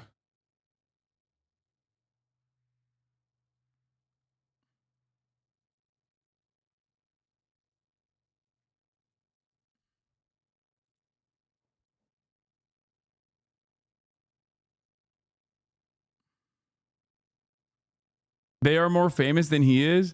In that room, they are not more famous than Kojima. Kojimbo is fluent in English. He just doesn't speak it because of insecurity. Is Kojima Sensei. What did you think of the award show overall, bro? Is a little bit long. I will admit. I feel like every year it gets longer and longer, and I don't know if it's like my bias or if it's actually backed by hard data. I'm sure this would be very easy to figure out, but it's a lot, dude. I also think it was rigged a little bit for Astrobot, but that's neither here nor there. You know, that's just how I feel about it. I think Black Myth Wukong would have been great. Balatro. I didn't even play Balatro, but like obviously a lot of people loved it. You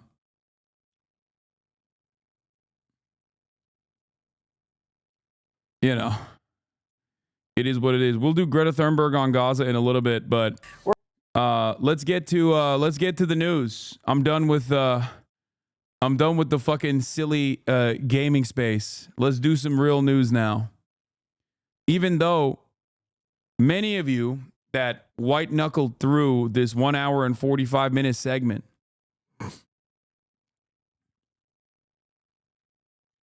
need to understand that this is the world that we live in. This is the world that we live in. Okay? And these guys do dominate the online sphere in very meaningful ways. And they are breaking the brains of your younger brothers, your younger siblings, maybe your sons. Okay? And it's important to address it sometimes. Like a lot of these, the hobbies that young men have online are completely dominated by right-wing sentiment.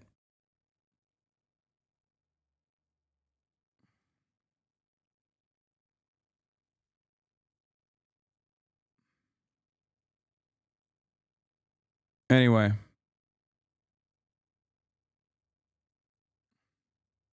We're going to begin, though, with this. We've got newly revealed evidence in the murder of the UnitedHealth CEO, Brian Thompson.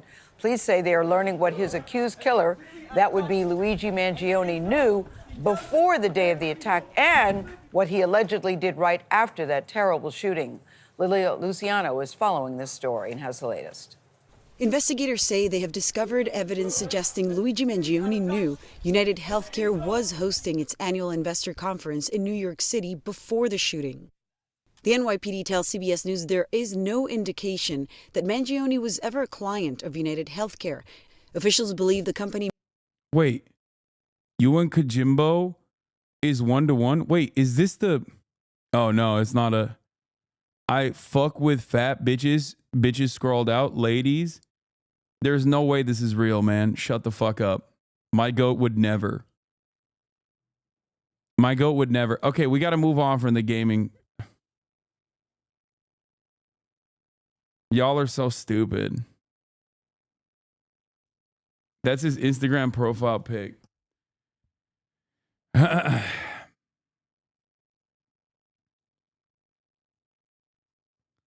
Okay.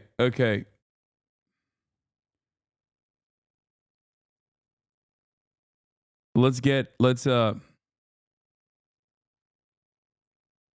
back to it. We're doing news, okay? Calm down. We're doing UHC United Healthcare CEO shooter, okay? There's new updates. No indication that Mangione was ever a client of United Healthcare. Officials believe the company may have been targeted due to its status as the largest health insurer in the United States. Meanwhile, the Manhattan District Attorney's Office has begun presenting evidence to a grand jury as they try to extradite. Yeah, this was really funny because people were like, it doesn't mean that like United Healthcare, he wasn't even a UHC client. And it's like, okay, sure. Would that have made it, would you be defending it if he was? Like, I don't understand. It's all these people that are like desperately trying to grab on to anything to be like, no, this guy is silly. This guy is stupid. This guy is wrong. This guy's insane. And you shouldn't feel like, you should feel angry that he did this. Okay? You should feel angry that he did this. You should feel resentful towards him and his actions and not, the way that UnitedHealthcare and many other for-profit healthcare industry leaders have destroyed your lives. Okay? Forget about that, please. And I think that like a lot of people are just trying to like finger wag. A lot of people in the media are trying to finger wag their way into. A lot of people are trying to finger wag their way into like trying to reshape the public narrative. And I don't know if it's working or not. I'm sure it has some play for a lot of older people that get their notes from mainstream publications, or maybe some dumbasses who get their notes from like right-wing content creators in general. But having said that, you can't finger wag your way out of this. Like, people are very mad. Understandably, they're very mad. Mangione from Pennsylvania to New York. The delay, a possible strategic move by his defense team. Not waiving the extradition does buy them a little extra time. They now have to wait for Governor Hochul to issue that warrant, and it just gives them more time to prepare their defense. All this while Mangione remains detained more than 200 miles away. Luigi Mangione is being held in this state prison in Huntington, Pennsylvania, under maximum security. Prison officials tell CBS News that he is in a cell by himself, but not in solitary confinement, that he does not get to interact with other inmates, and that he has not become violent. Also, the NYPD tells CBS News that during his time in detention here in Pennsylvania, he has not made any incriminating statements to investigators. After biking through Central Park and taking a cab to the George Washington Bridge bus terminal, authorities say Mangione didn't leave the city, but actually returned via subway down to Penn Station in Midtown Manhattan, just a mile away from the crime scene. Now investigators are looking into whether then he traveled by train to Pennsylvania. New York. I don't know why people are saying this is a new surveillance tech that they figured out to create a parallel narrative as to how they found him. Like, I'm inclined to believe the mainstream narrative on this. Like, I'm inclined to believe that, like, no, there was definitely like an old lady at McDonald's who was like, I think that's the killer. They do have mass surveillance. It's in every part of our lives. But having said that, you can see that it takes time for them to actively monitor a city with like 14 million people in it, or however many million people live in New York City. What is this, 7 or 14? Am I getting the number wrong? It's 8.2. Sorry, not 14. It's 8.2 million people in New York City at any given moment in Manhattan. Obviously, it's going to be difficult for difficult for investigators to, even with all of the mass amount of surveillance that exists. It's going to be difficult for people to figure out one singular individual wearing a mask and where they go.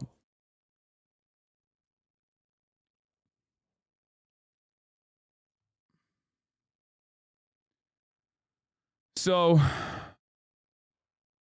I don't know. I don't know if this is like a person being.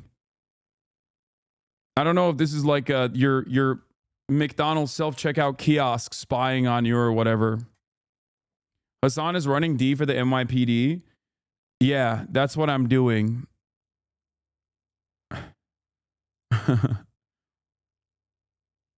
I don't know how true, but allegedly the CEO Peak Designs ratted Luigi out to the police by looking up the serial number in the backpack they found.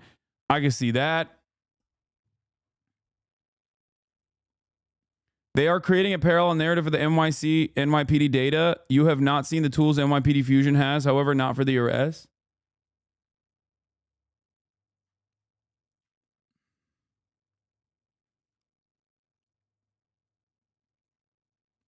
I think a lot of people overestimate the power that like artificial intelligence has.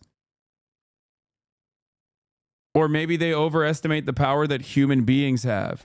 Mass surveillance is here. and it has been here for quite some time.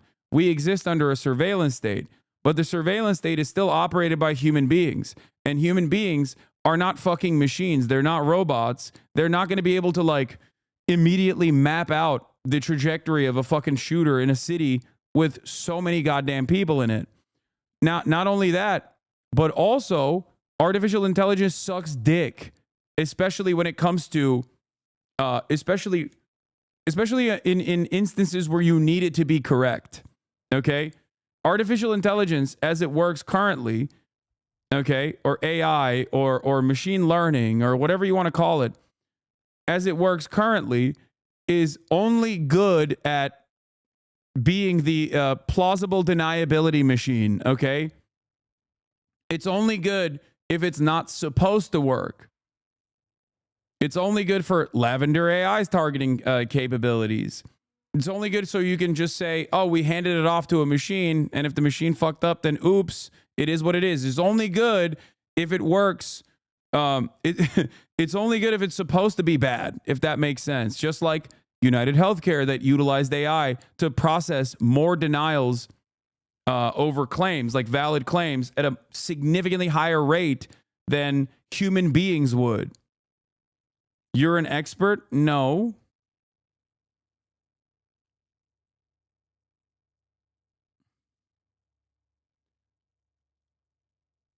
I don't think you guys understand, like, the current, everybody wants to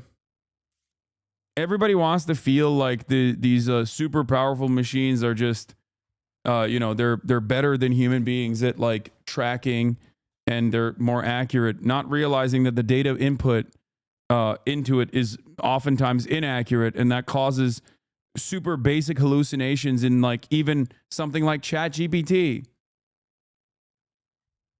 Like AI is amazing, but it's not as amazing as you think it is my point.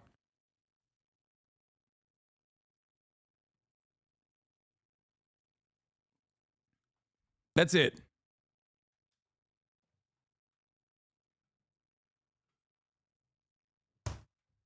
And it will continue to get better unless it keeps working off of other garbage AI, and they don't figure out a way to clean it of its imperfections.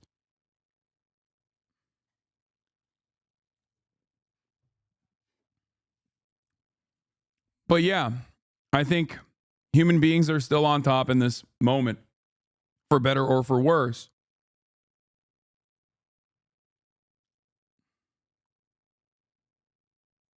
We are in a surveillance state. We are not in a Minority Report future. Exactly.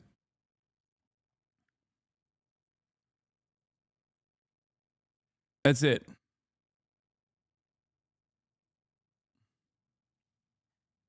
Like, the level of access that people have once they identify someone is expansive, it's vast, it's unimaginable to the normal human's mind. Okay? That much I agree with. But in instances where you're scouring through like terabytes and terabytes of data, and you have to pinpoint one person with accuracy, AI is not good enough to be able to do that correctly. At least for now.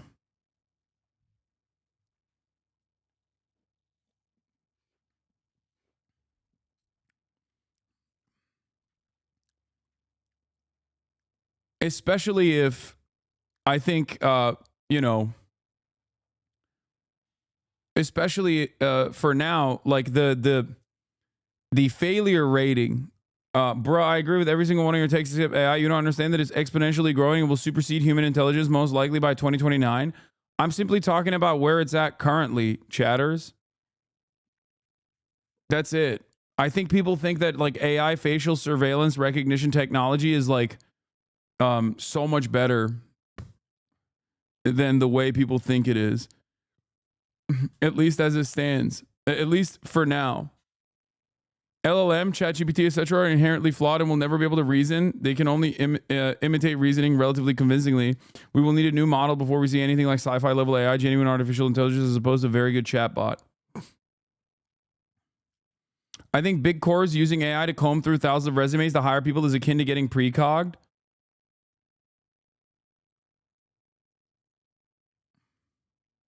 Getting my master's in data science and data policy, and you're not far off.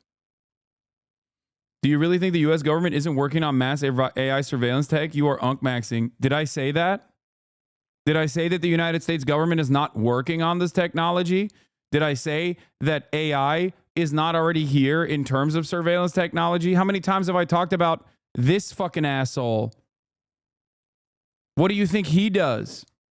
What do you think his like signature achievement is? What do you think Palantir does? They're working on it for sure. I never said they're not working on it. I'm simply stating that as it stands currently, it is nowhere near as good as you think it is. It's not capable, in my opinion, of scouring through like terabytes and terabytes of visual and audio data to accurately pinpoint in real time where a certain person is in the city.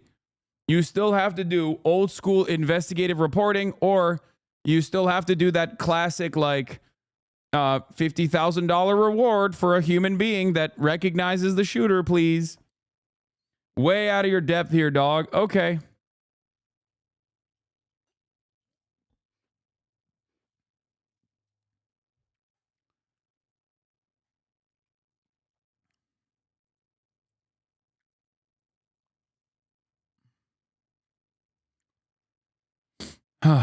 And I'm not even saying that it's not going to get there.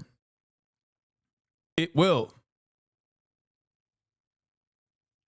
And it's certainly faster at processing shit than human beings can.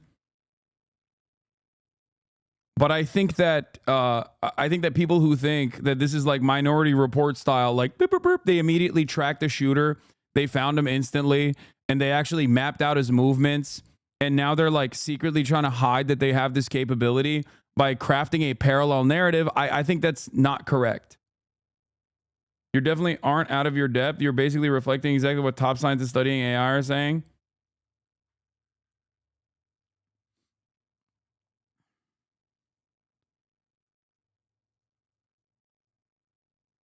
Yeah. Now, make no mistake, every day is the worst that AI ever will be. Okay? Today is the worst that AI will be. That is the case. It's only going to get better, and it's going to exponentially get better. I think that is the case for sure. You literally have to be listening to AI salesmen to think it's there already. But there are still issues. As far as I understand, there's issues with the data being processed. I've always maintained this position. And I think people that work with AI hype it up quite a bit for their own personal financial interests.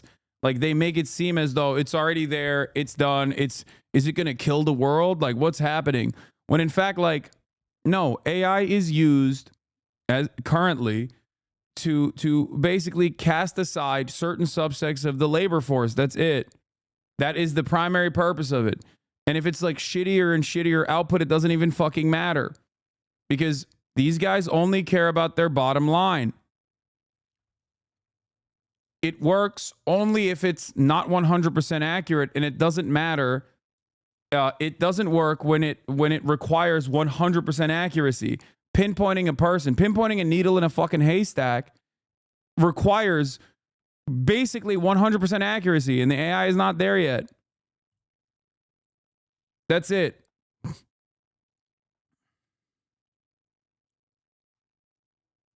But if it's something like, an advanced chatbot, or if it's something like, if it's something that basically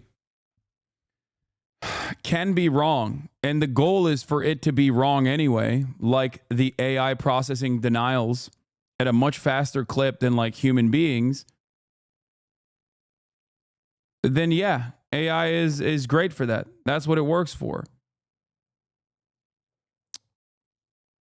Anyway, let's continue.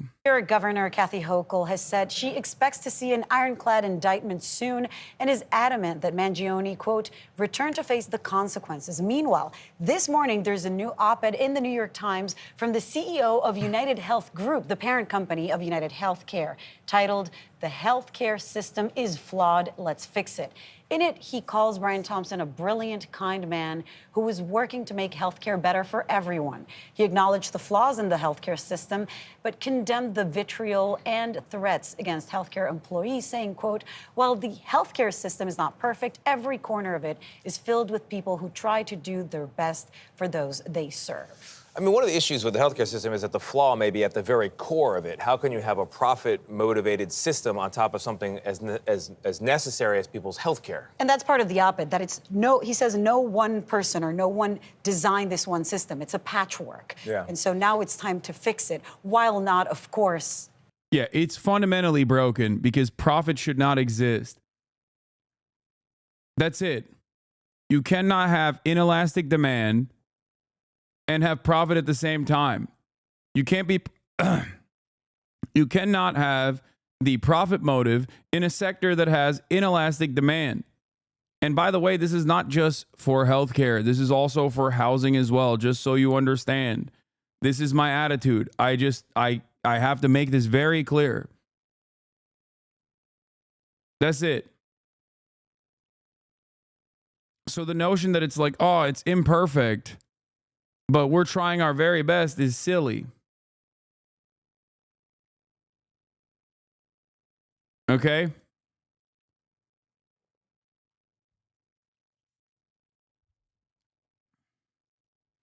That's dumb. Not you. Sure, the system is broken, but if you want to be the CEO, you have to be willing to represent the corporation in every way. No, they do, and they get paid for it. They get paid to represent the corporation in every way. They get paid for those inhumane decisions that they sign off on.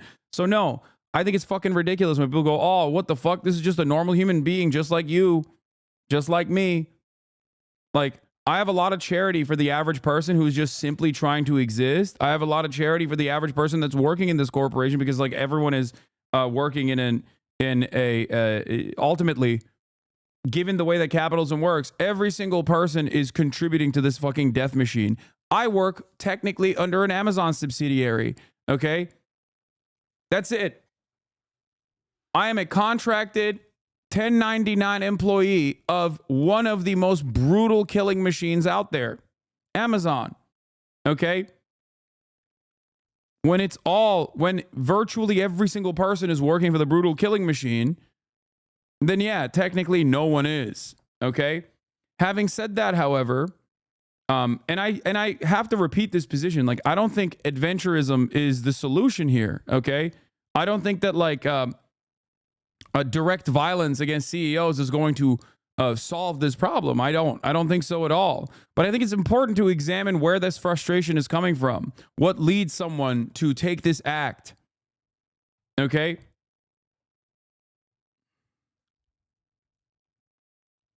The reason why I cover the story in the way that I do is because this act of adventurism, given how heightened the contradictions are, has created this gap, this messaging gap between what the media is saying, what people in positions of power are saying, and how the average person feels about it. Okay? So it can be a spark that develops, at least to a certain degree, some semblance of class consciousness in the minds of a lot of Americans. Okay? And even if it doesn't, they still have been able to recognize who the real victims are in this situation, who the real pain dealers are in this situation.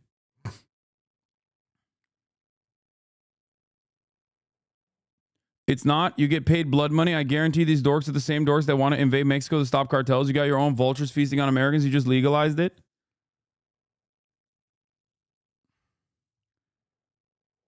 Yeah. People are saying this young guy's a trust fund baby and the CEO came from a working class family. Yes, because they're trying to desperately reshape the narrative, okay? They're trying to desperately reshape the narrative in very meaningful ways, and I think they're still failing because you cannot You cannot get a person to you cannot logic your way out of real human suffering, okay? You cannot get a normal person, a Deborah or a Barbara or a Hank, living in middle America that has been fucked over by a giant for-profit healthcare company to go, oh, let's be reasonable about this. Like, they just don't care. At most, this is a moment for them to feel, you know, some semblance of, oh, you got what was coming for you. You can't finger wag and try to reason with them, okay?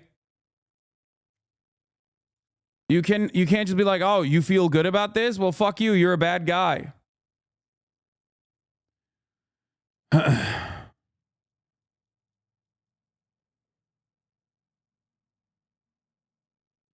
When most of us don't pay for insurance because it's too expensive, it should be clear which side we're on.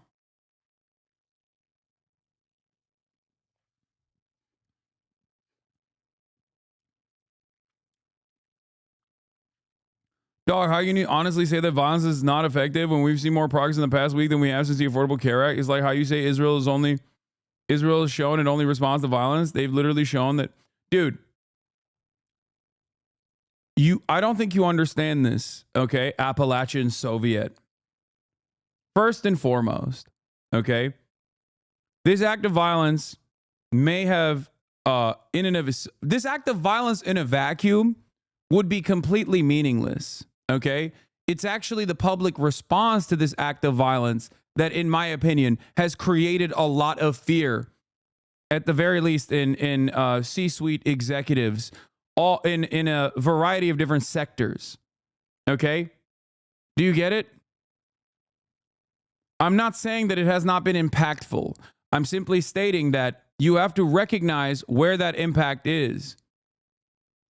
Because if this had happened and every Tom, Dick, and Harry, every Barbara, Deborah, and Hank turned around and was like, this is gross violence, how dare you? There is no place for vigilantism in American society. This is a wonderful CEO. And that could have very well been the case because of the American predisposition towards crime and punishment. Americans are very one note on this. They go, crime, I see crime, death penalty. This is a very draconian culture. You must understand.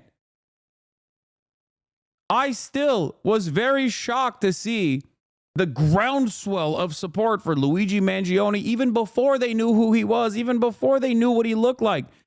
They saw a guy in broad daylight dome a healthcare CEO and everyone was like, I know exactly what happened there. They didn't know a single damn thing. They had no information whatsoever.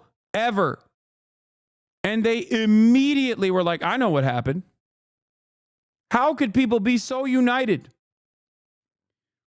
How could people understand exactly what was going on without any of the details whatsoever?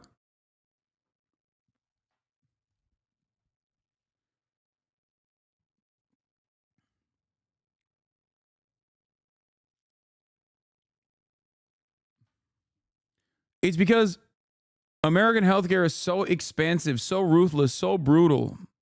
For-profit healthcare in general is so awful that it has caused a universal suffering. It has universalized the pain. Every American knows at least one person or has at least in some way, shape, or form experienced this pain. Whether it is a massive fucking check that they have to pay in the aftermath of one of their most vulnerable moments, or something far worse than that, like an immediate family member dying.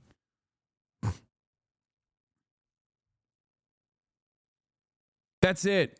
That is the reason why so many people, without knowing a single damn thing, recognize what the fuck was going on. Here, I'm going to show you something, okay? There was a TikTok that I saw of me from a couple days prior, okay, when I was in England.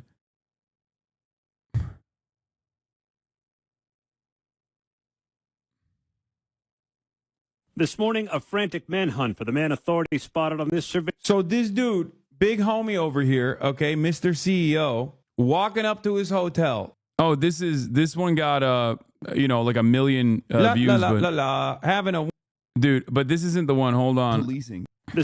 Let's talk about this. Claim denial rates by insurance companies. Look, this is crazy. Look, UnitedHealth Group. We are deeply saddened and shocked at the passing of our dear friend and colleague, Brian Thompson, the CEO of UnitedHealthcare. Brian was a highly respected colleague and friend to all who work with him. We are working closely with the New York Police Department and ask for your patience and understanding during this difficult time. Our hearts go out to Brian's family and all who were close to him. 41,000 ha-has. Remember, this is happening. I'm covering this in real time as it had just happened. Only 2.2 thousand kind of sad crying faces. 42,000 ha-has. I'm sorry. Prior authorization is required for thoughts and prayers. 15,000 likes. Sending prior authorization, denied claims, collections, and prayers to his family. 16,000 likes. Was his trip to the ER really emergent? According to his own company, my husband's heart attack wasn't an emergency, and we were out $3,000, full deductible. 5,000 likes. Is crazy what my first thought was, and then I look at the comments and realize I'm not alone in my thoughts. 1,000 likes. I just can't find the care. Maybe if they ask for pre-approval of my care, then after they care. Like, this is just... Wait, hold on. Let me see if I can find the other video. I guess I didn't like it, but I saw it. There was something that I saw where I was like talking about it from that same clip where I'm talking about like if they find him. There was another TikTok where basically I was saying once this person is found, okay, if he's also attractive and he has this like profound message, this is going to be devastating for a lot of CEOs. I said something along those lines, and I can't remember where that video is, but that was before we knew what the fucking dude looked like. That was before we knew what his like actual motive was. We still don't fully know what his actual motive is. And look where we're at now.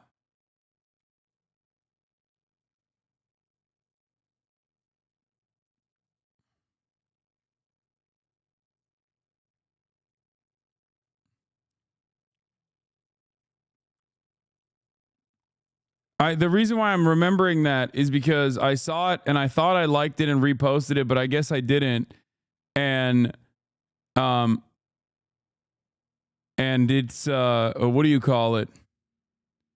It's out there somewhere, but everybody was like, "Damn, this is so prophetic."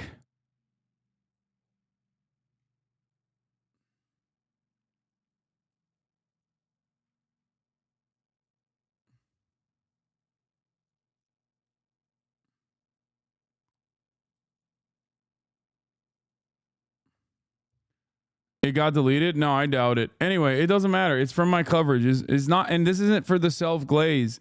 The reason why I'm bringing this up, the reason why I brought it up is not to be like, look how far ahead of the future I can see or whatever.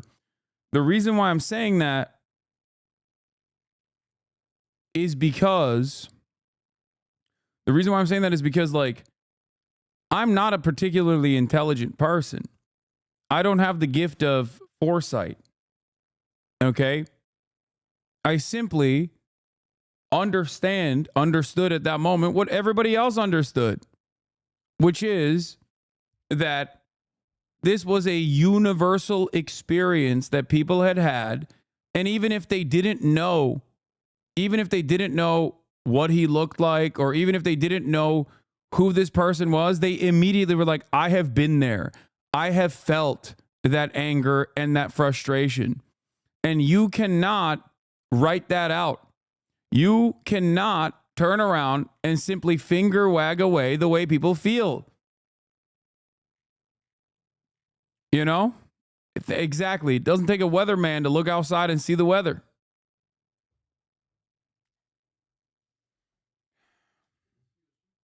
Ha? 2.5.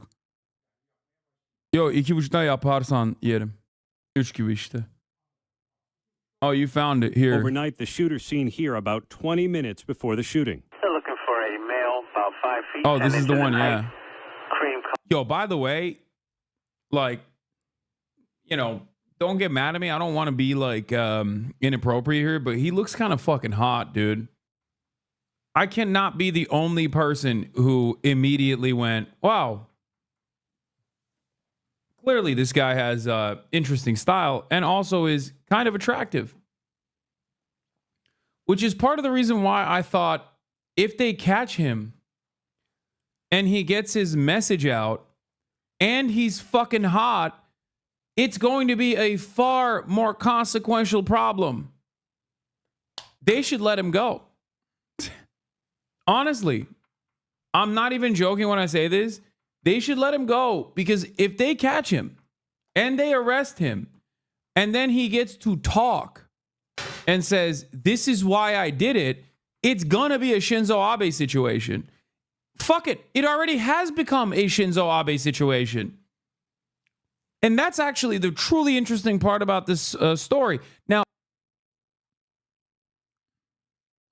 yep. Pre-watch. That is from December 5th. Okay? December 5th, 2024. This is before they saw all the other photos. This is before his face reveal happened.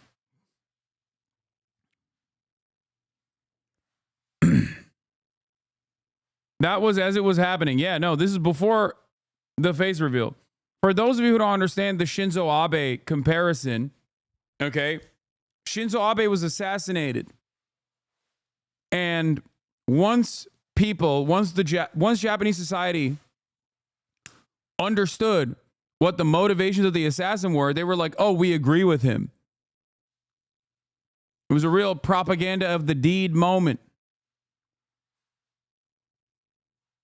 This is even worse than that Shinzo Abe situation, specifically because it's even worse than the Shinzo Abe situation because maybe a lot of Japanese people didn't realize that there was this Korean cult that had placed its tentacles in Japanese society.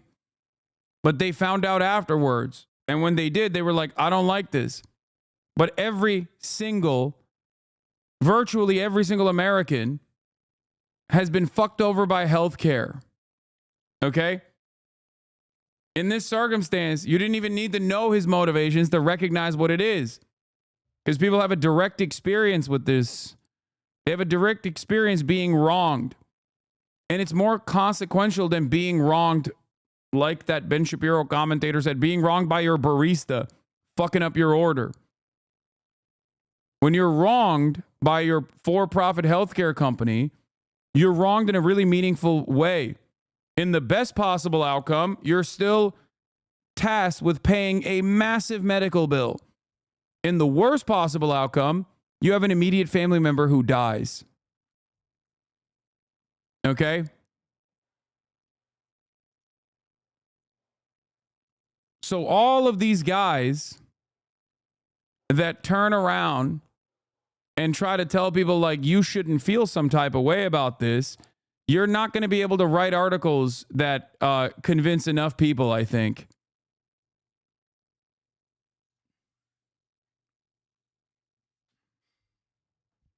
The way people see it, maybe not directly, but indirectly. Yeah, here's what happened, by the way. Japan's government asked the court to revoke the legal status of the Unification Church. So, like, they literally fulfilled the desires of the assassin in Japan.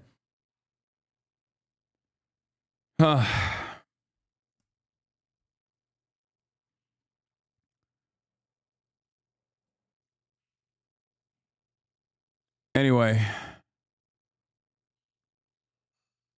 So I want to cover the guest essay from New York Times editorial board. UnitedHealth Group CEO, the healthcare system is flawed. Let's fix it. It's by Andrew Whitty, who is the chief executive officer of the UnitedHealth Group, the parent company of United Healthcare. This is the CEO on top of the CEO, the big dog. Just so you understand. And he wrote this article, and the article had 2.5 thousand quotes, comments, and they had to close the comment section because they didn't like what the New York Times readers were commenting. This person is the top dog, the person who wrote this article. Let's take a look at what he said. They had to turn off the comments in this article. As Brian Thompson's family, friends, and colleagues mourn his killing, we are bearing a grief and sadness we will carry for the rest of our lives. Grief for the family he leaves behind, and grief for a brilliant, kind man who was working to make healthcare better for everyone. Absolutely no one believes this. We greatly appreciate the enormous outpouring of support for Brian, who ran our health insurance business, UnitedHealth, as well as our wider company, which I lead. Yet we are also struggling to make sense of this unconscionable act and the vitriol that has been directed at our colleagues who have been barraged by threats. No employees, be they the people who answer customer calls or nurses who visit patients in their homes, should have to fear for their and their loved ones' safety. It's gross that the CEO is once again using regular working class people who also are ironically getting fucked over by their own healthcare companies while they're working for the healthcare company as a way to try and soften the blow. It's not the nurses, and it should never be the nurses, and it shouldn't be the customer service representatives either. This anger is directed towards the CEOs and the people who play a role. You're using them as human shields here. You're hiding behind them.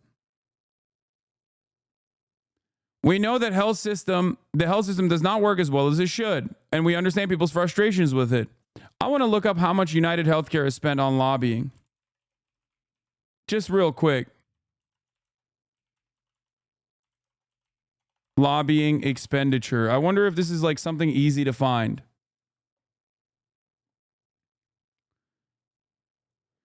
UnitedHealthcare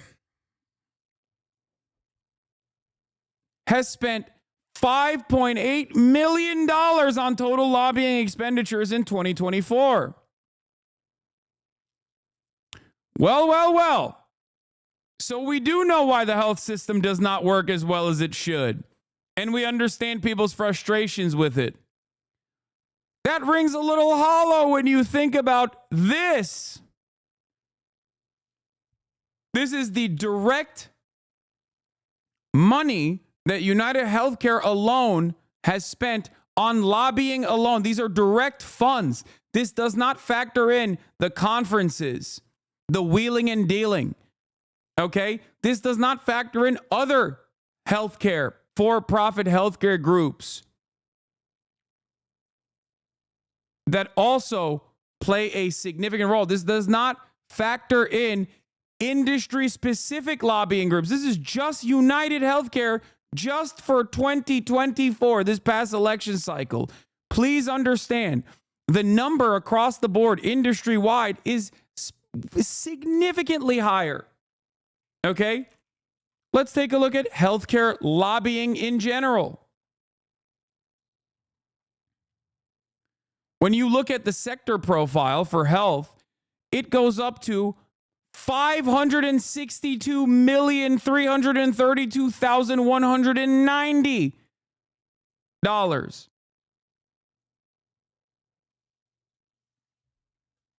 48% of the number of lobbyists are former government employees as well.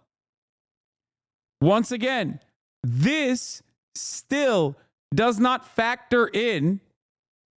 This still does not factor in.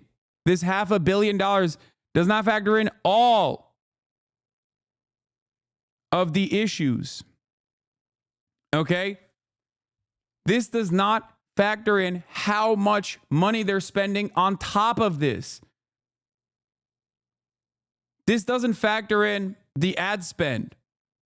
This, which plays a pretty significant role in why media figures are so defensive of healthcare profits. You spend hundreds of millions of dollars across the board industry-wide on ad spend on mainstream networks, and then those mainstream networks play ball for you. Okay? And the best part about this is all of this also plays a role in why healthcare sector profit margins are only 6%. Because this is expenditure before profits. UnitedHealthcare alone works with almost $500 billion in revenue. $500 billion in revenue generated. All of this, not this isn't entirely UnitedHealthcare. This is just pure lobbying alone. All of that is going into their expenses. And even then, they still come out on top with $33 billion in pure profit. Okay? Just understand. So when a healthcare CEO that sits on top of United Care Group turns around and says, we know the health system does not work as well as it should, and we understand people's frustrations with it. It's like, no, dog, you spend a shitload to directly lobby Congress to make sure it's busted. And then on top of that, you still spend a shitload to normalize the cruelty and the pain people experience. You designed the problems. So make no mistake, it's fucking bullshit when they say, oh, dude, this is ridiculous. In 2023, the ad spending on UnitedHealthcare SVCs in the United States was the highest on television media, reaching a value of $174.91 million US.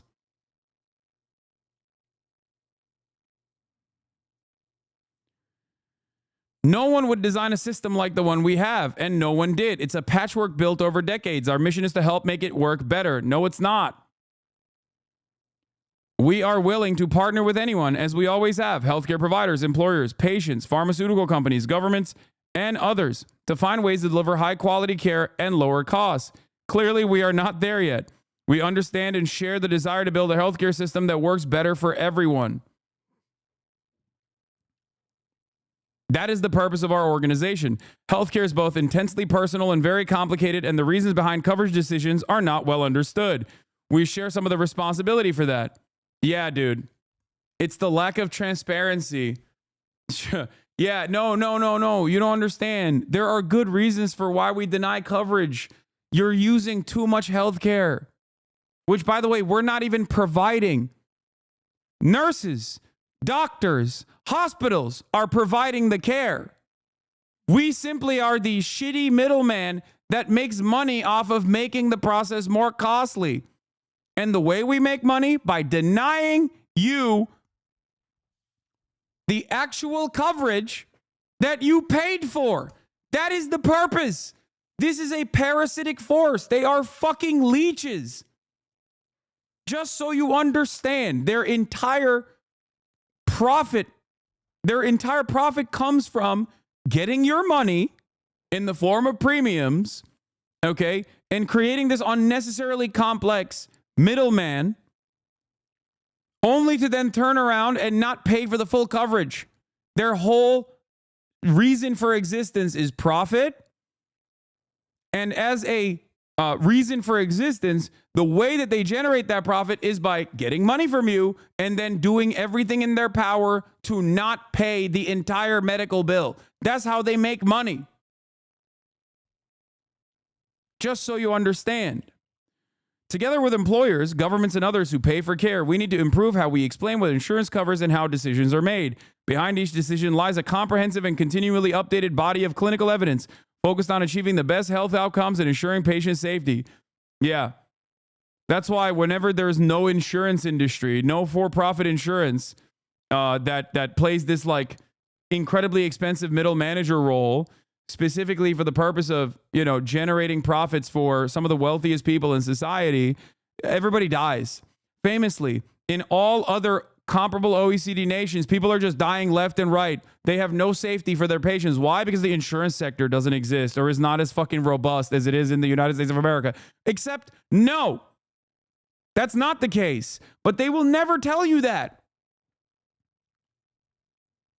Americans are purposely shut off from recognizing that there are countries, both to the north of us and to the south of us, that have actually figured out this unimaginably complex situation that we simply can't figure out. And there are even far better systems as well. There are examples of wealthier countries, or at least like not as wealthy as America, because we are the wealthiest nation on earth, but there are examples of countries that have far less than us, and yet they have been able to figure out a nationalized structure. How does that work? How does that exist? It's because in all of those other countries, no matter how tyrannical they might be, in other circumstances, like fucking Turkey even, there is still a responsibility for governance. There is an interest in welfare, the welfare of the citizenry. That's it. It's not fucking magic. It's because somewhere along the line, somewhere throughout this history, leaders were like, yeah, we still need to, we need to make sure that we have a healthy society. In America, this does not exist because what matters most is not the overall welfare of the citizenry. What matters most is profit. What matters most is corporations and their welfare. We put profit over people every step of the way. While the health system is not perfect, every corner is filled with people who try to do their best for who they serve. Brian was one of those people. He was raised in the same Iowa farmhouse as his mom. His dad spent more than 40 years unloading trucks at grain elevators. BT, as we knew him, worked farm jobs as a kid and fished at a gravel pit with his brother. He never forgot where he came from because it was the needs of people who live in places like Jewell, Iowa, that he considered first in finding ways to improve care. I'm going to be really real with you. If I were to go to Jewell, Iowa, a town of like, 1,200 people, I could probably find like 300 people that got fucked over dramatically by their for-profit healthcare. Maybe not by UnitedHealthcare specifically. But that's so funny to be like, this is where he comes from. This tiny town. Okay? I'm willing to bet if you went to that fucking tiny town and you found randomly, okay, the population is 1,183. If you went to that random town and asked like 100 people, you would find 90 people that got fucked over, or at least knows a person in their immediate family that got fucked over by for-profit insurance. Okay? It does not matter. When a colleague proposed a new idea to Brian, he would always ask, would you want this for your own family? If not, end of discussion. Brian was never content with the status quo. That's why he pushed us to build dedicated teams to help the sickest people navigate the health system. It's why he fought for preventative health and quality health outcomes rather than simply adding ever more tests and procedures.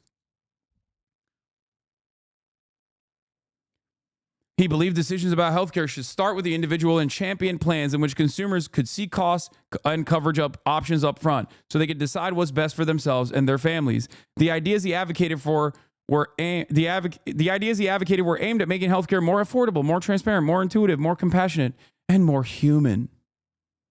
That's Brian's legacy, one that we will carry forward by continuing our work to make the health system work better for everyone. The amount of fucking profits that Brian brought in must have been great enough for this guy to fucking put his name on this article. Holy shit. Here are some of the comments from 4 hours ago. There's a watchword for the way people justify bad acts nowadays. Allied. Mr. Whitty elides many key facts in this somewhat sanctimonious essay about his colleague's death. The fact that no insurance executive has a primary obligation to any patient. The fact that no for-profit insurance company is incentivized by their policyholders' successful therapy. The fact that his company is notorious among healthcare providers for employing any and all means to obfuscate, distract, confuse, delay, and otherwise obstruct paying our benefits. Mr. Thompson's death was indeed tragic, but Mr. Whitty has offered no substantive plans to address the widespread outrage at the way his company conducts business. Mr. Whitty, the money talks, which is why you will not walk nor run to change a system that lines your pockets at the expense of your paying customers. As an outpatient MD, I can tell you that I know why United was the most profitable of all healthcare companies, because it denied the most. United made me get authorization for cheap medications like ACE inhibitors and tests like ultrasounds. No other major insurer did that. United had some plans that were good, that would cover tests that were not necessary, and their crappier plans would not cover more important tests.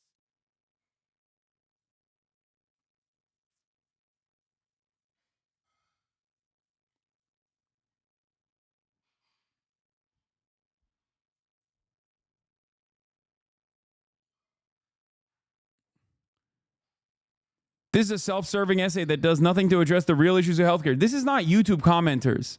Make no mistake. YouTube commenters are very right-wing in general. We know this. We see it. We see it every day. We look at fucking comments on YouTube on any number of different content creators. And they're almost always the dumbest shit you've ever seen. And yet people seemingly are united on this. Perhaps it is not because they are card-carrying members of the International League of Communists, but because they are regular-ass people that know what it looks like when a fucking family member dies, that know how it feels when their insurance claims are denied, even though they paid for it. That's it.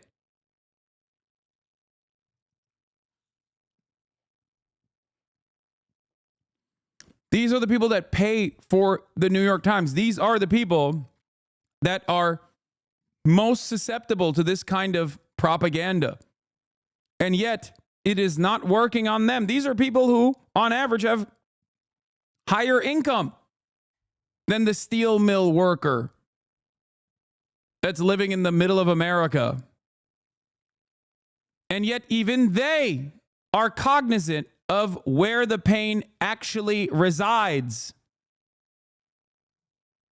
If your fucking target audience is not believing this bullshit, you can't finger wag your way out of this. These are the people that are most susceptible to the finger wagging. And even they're like, nah, dog, this is bullshit. These are the people who care about civility. Make no mistake, these are the people who care most about civility. If you were to look at a profile of a New York Times reader who takes the time out to comment on a New York Times op-ed, you have to understand, these are the finger waggers themselves in many instances, the professional managerial class, the people that are in, the people that have been recipients of some semblance of upward social mobility that is seen as impossible for many Americans. And even they are like, nope, not believing this fucking bullshit you're putting out there.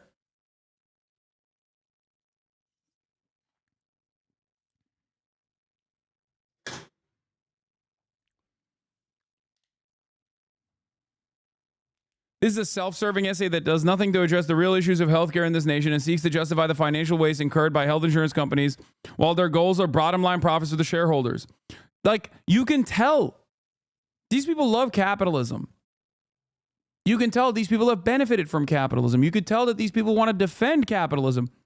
Even in the way that they criticize it, they say, we are not even against for-profit insurance. Not every single person here that is chiming in is saying for-profit healthcare must not exist. But even they recognize, and they're wrong for the record, for-profit healthcare should not exist. It's fucking ridiculous. But even they recognize that, like, it has gotten out of hand. Okay?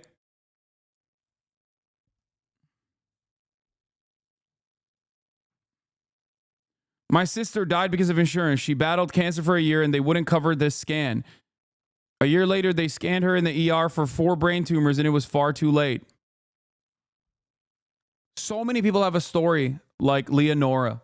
So many people. I'm sorry for your loss. You can't finger wag your way out of that.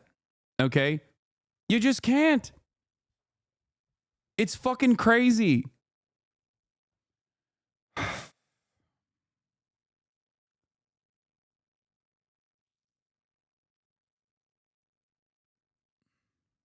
Anecdotal, but my dad is the most MSNBC Nikki Haley lib, and even he kind of shrugged at the assassination and talked about how evil UnitedHealth was as a company.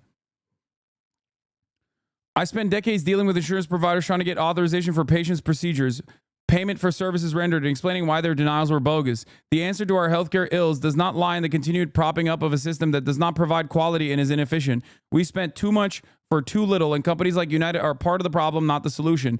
I've recently read the book, The 10-Year War by Andrew Cohn. Everyone who wants a first-hand look at healthcare reform in this country needs to read this and realize how slow and tedious reform in this field is and why we are so slow to act.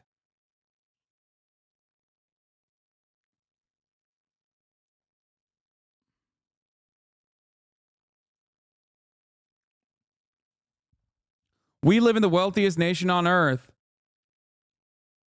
we pay for healthcare more than anyone else, okay? More than anyone else on the planet. And even then, we have to still continuously fundraise off of websites. Like, people need to resort to e-begging so they can pay the parts of the healthcare that they already paid for that the healthcare company refused to cover. It's fucking insane. And no one in a position of power with any semblance of influence or any semblance of authority takes a deep breath and goes, honestly, we got to fix this. This is like insane. Part of that is because they're getting paid by these people. They're getting paid in the form of lobbying. They're getting paid in the form of nice trips. It's completely fucking normalized. This cruelty is completely normalized.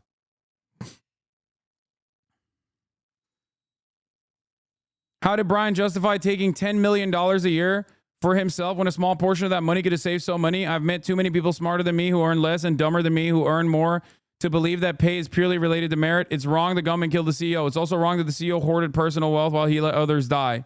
Let's start by cutting your salary. Being rewarded for bad behavior is sick.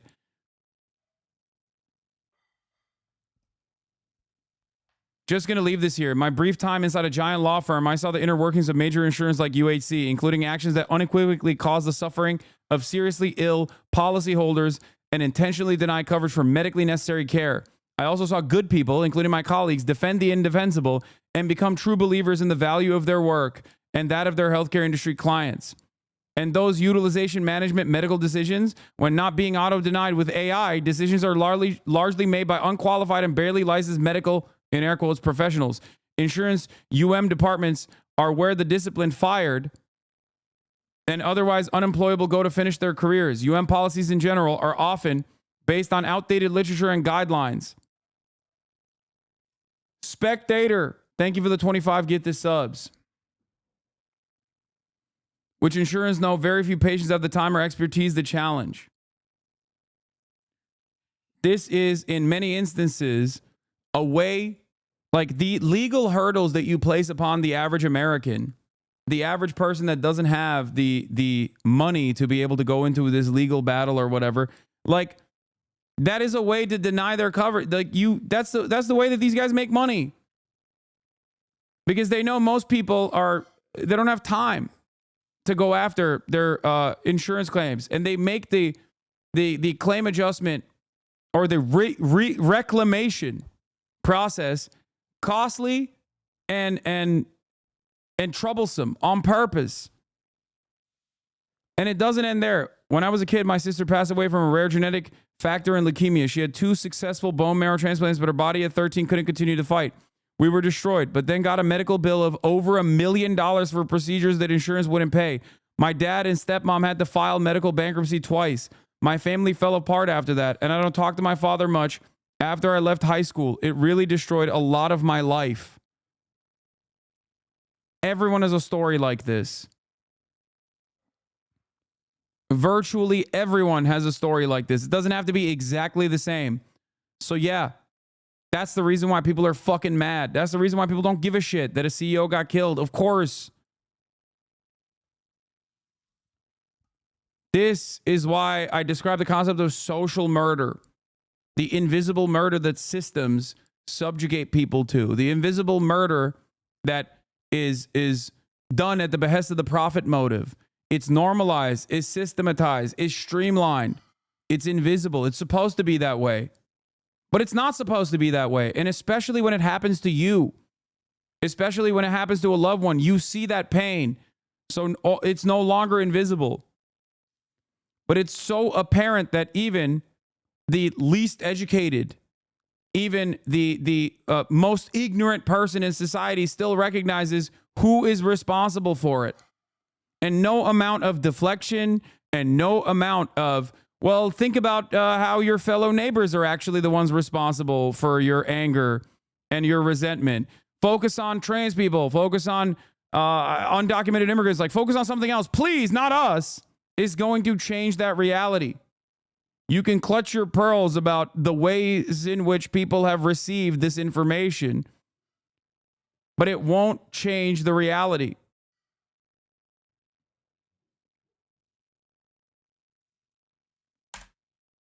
GoFundMe CEO, 1/3 of site's donations are to cover medical costs. That was in 2019.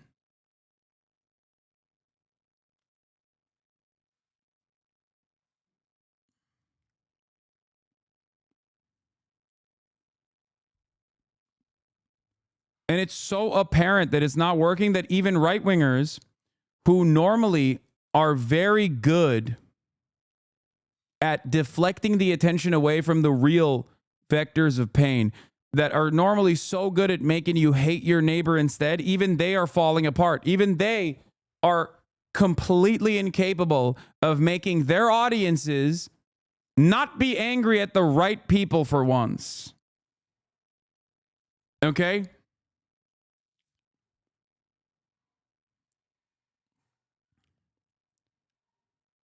And what have we done? What have we done in this process?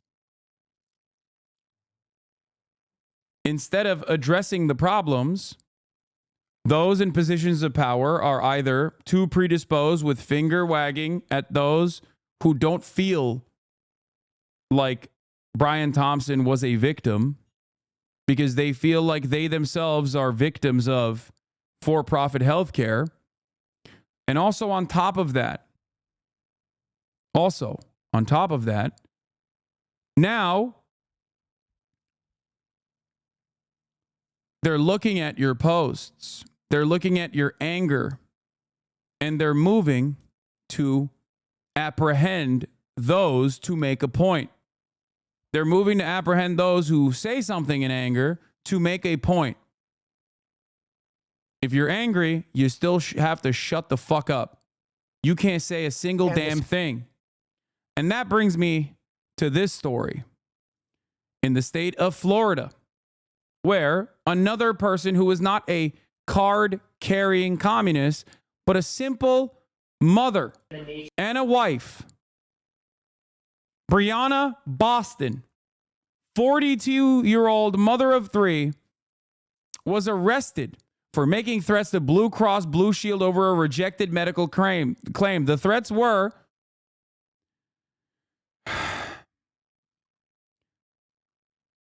on a phone call with an insurance rate adjuster, or on a phone call with someone who was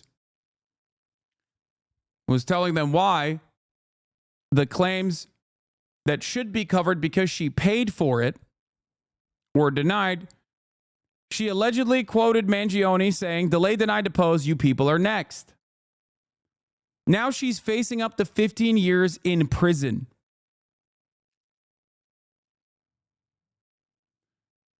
The woman told investigators that healthcare companies played games and deserve karma from the world because they are evil. Her bail was set for $100,000. She was charged with threats to conduct a mass shooting or an act of terrorism. They're calling her a copycat. She was not a copycat at all. She does not even own a gun. The nature of the threats, we would also be asking for GPS with house arrest conditions to protect the community. With her head in her hands, Brianna Boston learned she would be held in jail on $100,000 bond. The Polk County judge adding the bond was appropriate given the, quote, status of our country. It's not like she's a child. She's 42 years old, so we're not dealing with a child here. She should certainly know better. Lakeland police. Like, look at this. You know better. Yeah. Normally, this is a great point. Normally, our system is so broken. Our system is so broken, and yet it works in unison, and it works perfectly when it comes down to protecting capital owners and their interests, protecting the interests of the wealthy and corporations. We've moved on from corporations are people to corporations are the only people. You yourself are not a person. Only corporations are persons. That's where we're at in American society. One of the most insane things I have seen in the American news cycle is this level of punishment for someone expressing their anger. I tweeted, I said, in America, if you get mad at a corporation for not giving you what you paid for, they put you in prison. Because remember, she paid for this. She paid for her insurance. And then the insurance was like, yeah, we're not going to pay for your claims. Sorry. Now, what's really interesting about this is that I am a recipient of death threats. Okay? Credible death threats. Thousands of them on a monthly basis. From the random comments online all the way to direct death threats. Okay? And I'll reveal something that I haven't before. I've even had the FBI call me up and say, hey, you have credible death threats. To which I responded with, what do we do then? To which they responded with, it's all good. I don't know. We just wanted to let you know. Okay? And it's like, at that point, it's like, should I even, like, I'm better off not knowing then. What the fuck? Thanks for letting me know, I guess. Now, what's interesting about this isn't that I, as a content creator, have received a shitload of very credible death threats. Luckily, none of them have materialized. I am not that unique in this process. Okay? I'm not that unique at all. Virtually every other content creator has experienced this, but I'll take it one step further. There are a lot of normal people who aren't under a microscope that get stalked viciously. They receive death threats too. Victims of domestic abuse, victims in a broken house, broken household, victims that go to law enforcement and say, hey, these guys are threatening me. This person I know is threatening me. So many women. This person I know is stalking me. And in every single circumstance, cops just go, nothing we can do about it.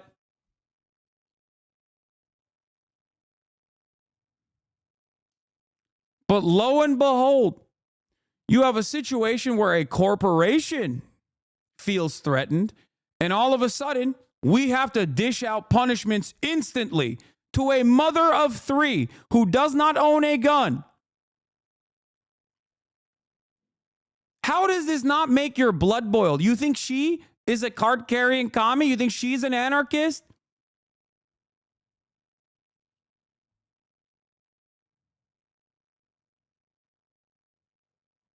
If she was in a circumstance where she was being stalked as a normal-ass 42-year-old lady in the state of Florida, okay, and she went to the cops and was like, I'm being stalked by this person, they would tell you, file a protective order, and that's it.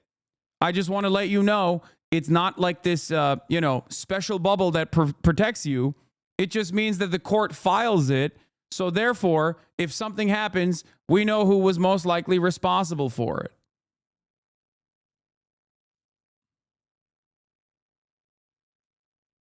Cops have told me in the past to buy a gun, literally.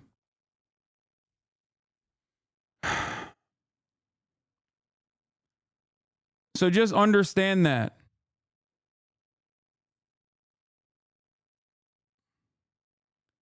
And now, this person, her life is ruined.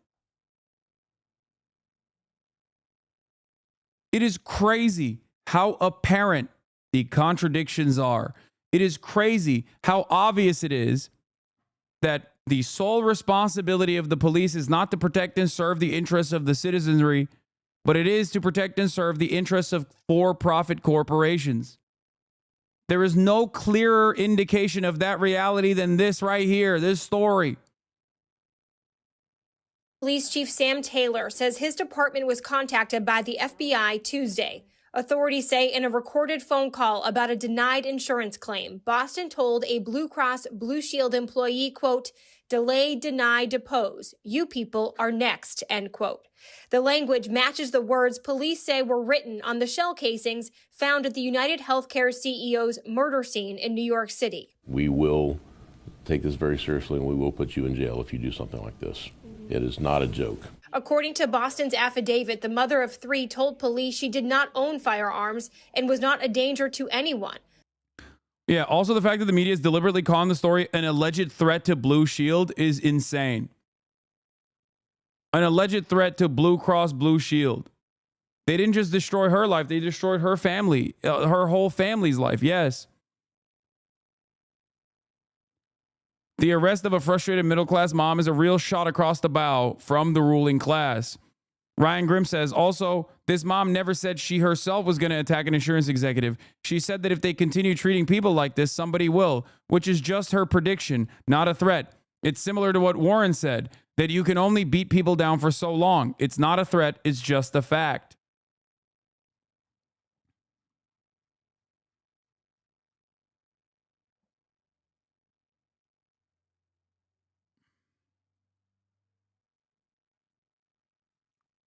It is crazy. $100,000 for her bond. Because the judge said in this time and place, this is far too credible of a threat. But she added, healthcare companies played games and deserved karma because they are evil. Is this a real GoFundMe? Are we for Similar sure? to the accused shooter in Manhattan, Boston is getting support online from people who say that she was just sharing her opinion and should be protected by the First Amendment, but police do not see it that way. She's facing a second-degree felony of written threat to kill or injure, conduct a mass shooting or an act of terrorism, a serious charge that she could end up in prison for 15 years. Reporting live in Lakeland, I'm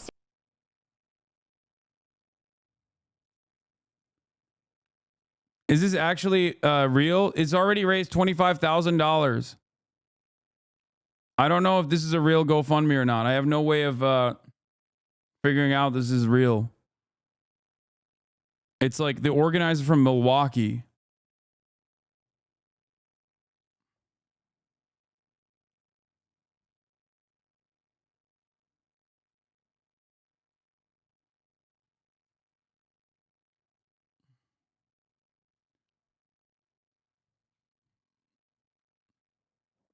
What the fuck are we doing, man? What the fuck are we doing? Use the commissary account if you want to donate to Breonna Boston's commissary. You go to accesscorrections.com/V2/send-money. You go to 1 Florida, 2 Polk County detention facilities, and then underneath it, you find Boston Breonna if you want to give her direct money in her commissary.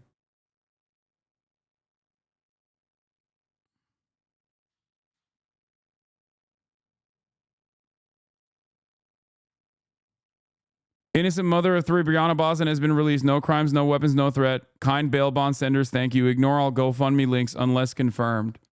Yeah. This is why I said I don't think you should give.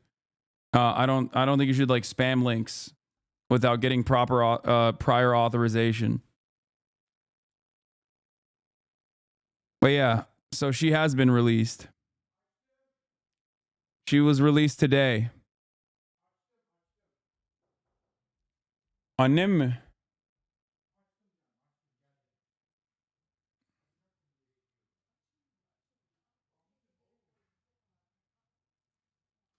Anyway. She had to be. So she's okay? She's not going to jail? No. No, she still is going to have a trial. She's still going to have a trial. She just doesn't have to wait it out in prison, in jail, until her trial date. She's just out on bond.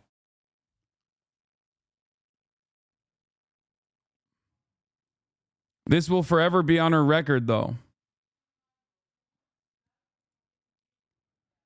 $100,000 bond, dude.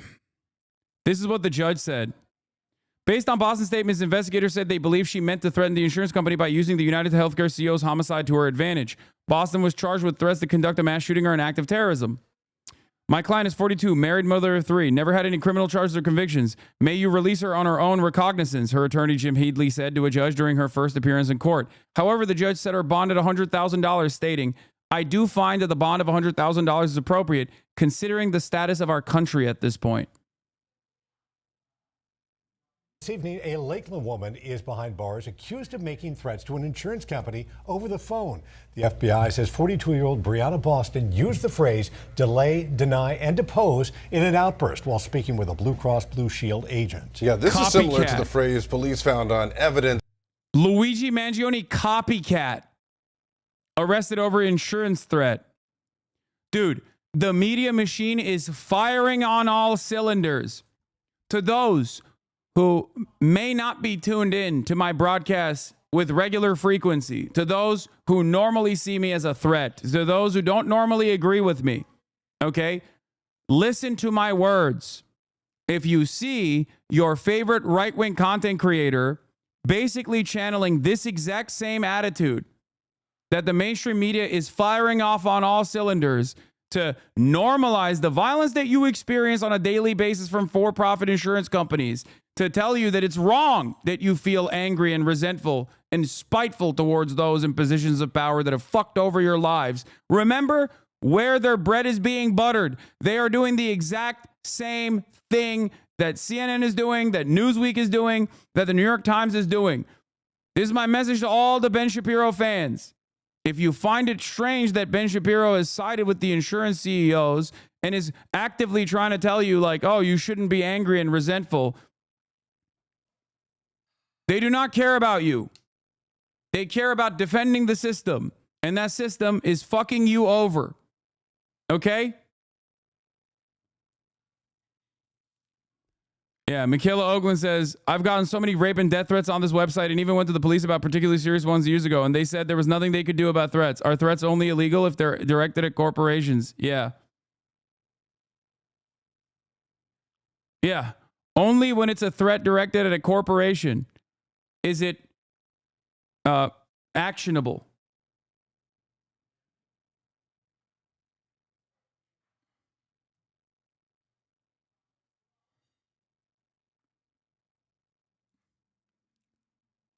Jessica Burbank, the Boston police literally read the threats I got where they specifically said in an email they will find me in person. They collected evidence after my apartment was broken into and said, we have no way of knowing it was the same guy. But I'm not a CEO, so they don't give a fuck. Yep.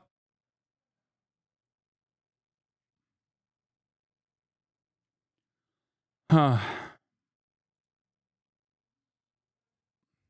At the scene of the insurance CEO's murder in Tampa Bay, Zaduri Achumba live with us in studio this evening.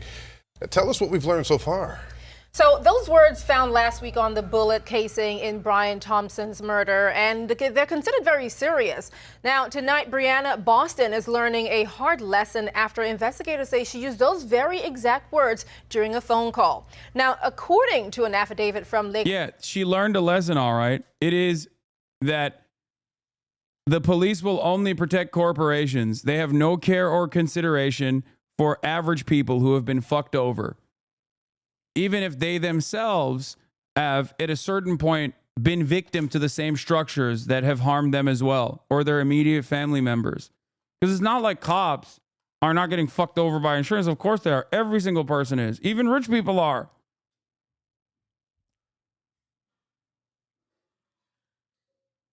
And yeah, delay, deny, depose is a criminal threat if a civilian says it to a corporation, but if a corporation uses it as an actual policy that kills people, then it's fine. Yep. The lesson is things that you think exist in American society, like freedom of speech, for example, they are completely and utterly inconsequential if you actually are doing it at a time when people feel unsafe, when CEOs feel unsafe. These are the magical, mystical people that only they get to be secured and protected. Lakeland police. Boston made the threats on December 10 after being denied medical insurance claims. Now, the document quotes Boston as saying, "Delay, deny, depose. You people are next," to an agent on the phone just before the call ended. Now, Blue Cross and Blue Shield was alerted, or rather alerted the FBI. They in turn contacted Lakeland police, and Boston was subsequently arrested. She now faces charges of written threats to conduct a mass shooting or an act of terrorism.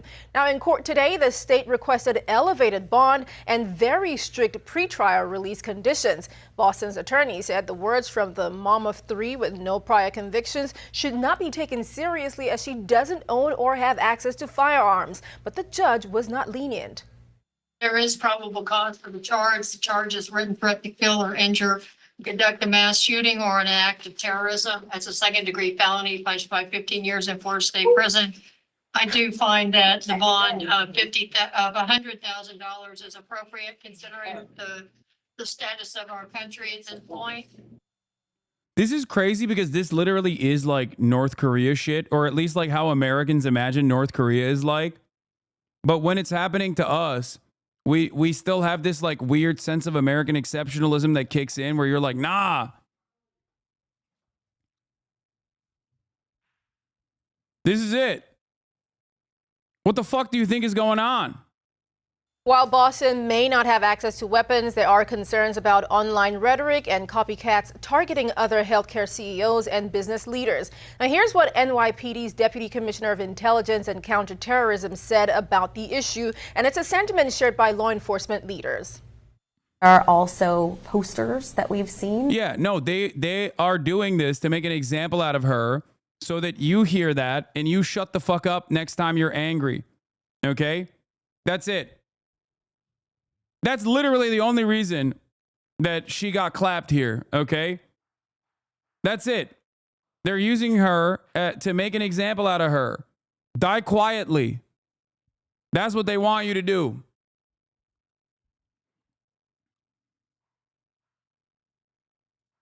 Online and in New York with various CEOs' pictures on them. These are perceived threats, and it is important for everybody to know that we will take these threats very seriously. Under Florida law, penalties for making such threats can land you in prison for 15 years if convicted. For now, the judge says if Boston meets her bond, she'll remain on restricted house arrest with an ankle monitor. She also must have no contact with any Blue Cross Blue Shield staff, whether in person or electronically. In studio, Aduria Chumba, 10 Tampa Bay. Great. That's great. Thank you.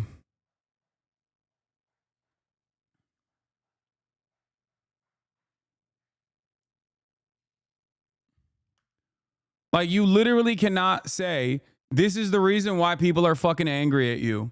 This is the reason why. What happened with Luigi Mangione happened. What happened to Brian Thompson happened. You can't say that. That's a threat. We'll punish you. That's punishable by law. Meanwhile, what is the governor of New York doing? Kathy Hochul is holding a therapy session with 175 corporate reps, CEOs, to calm the nerves of the New York City business elite in the wake of Brian Thompson's killing, promising state assistance to corporate security to combat domestic terrorism. Demonization of corporate executives is not new, said Kathy Wild, CEO and president of Partnership for New York, who's leading the outreach for the meeting. State Director of Operations Catherine Garcia is managing the effort, and Kathy Wild, the CEO and president of the Partnerships for New York City, has been the business world's point person. In an interview Thursday with MSNBC's Morning Joe, Hochul said the meeting will be proactive. State officials plan to show how they can provide law enforcement intelligence in case a specific sector is being targeted. We protect everybody on the streets of New York, not just CEOs, Hochul said. Everybody deserves the protection of our law enforcement. Are they holding a fucking holding council like this for every single person that's been denied their insurance claims?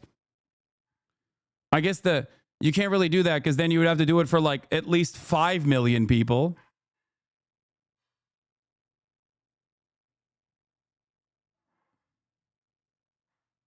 You know?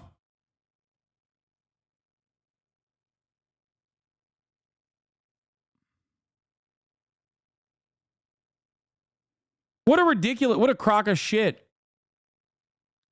I mean, it's yet another perfect representation. They only care about CEOs, man. They don't care about you.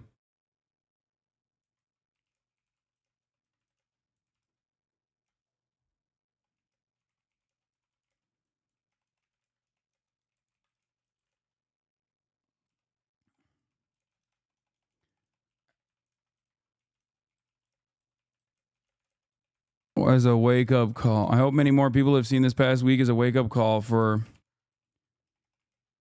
who our systems are designed to protect.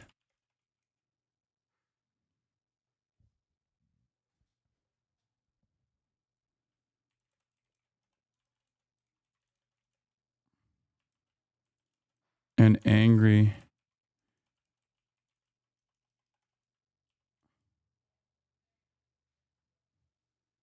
Don't tweet that. Holy shit. Wait, what? I didn't say anything.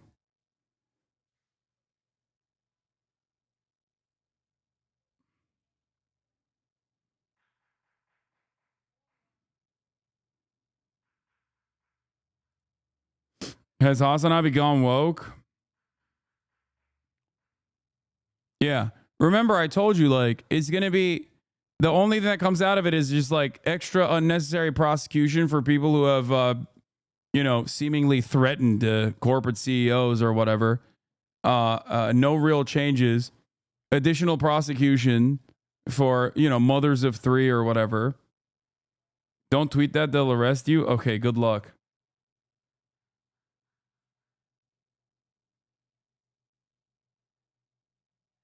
Video about police priorities. For any woman that has attempted to report threats from a man and was told there was nothing that the police could do about it, I want you to fiercely remember Breonna Boston and know not only is there something they can do about it, they will do it, just not for you. UnitedHealthcare CEO murder suspect was not an insured member, company says Joseph Kenney. Chief of detectives for the New York Police Department said he had no indication that Luigi Mangione was ever a client of UnitedHealthcare. No, I know. They covered that already. ABC News also reporting that, quote, law enforcement officials are worried that Mangione is being turned into a martyr as a wave of internet supporters donate to defense funds for the 26-year-old suspected killer, including one online defense fund that has raised more than $50,000. News Nation cameras even capturing this expression of support from inmates at the Pennsylvania prison where Mangione is being held.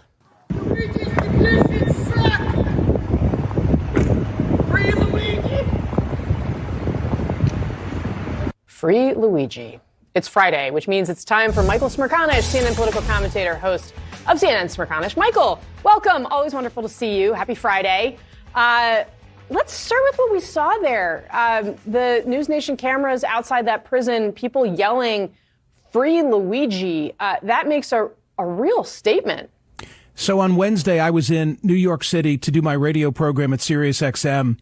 And in the 6 a.m. hour, I walked on 54th Street between 6th and 7th Avenue, not because of some morbid curiosity, but because that's where I stay when I'm in New York City. That's my route.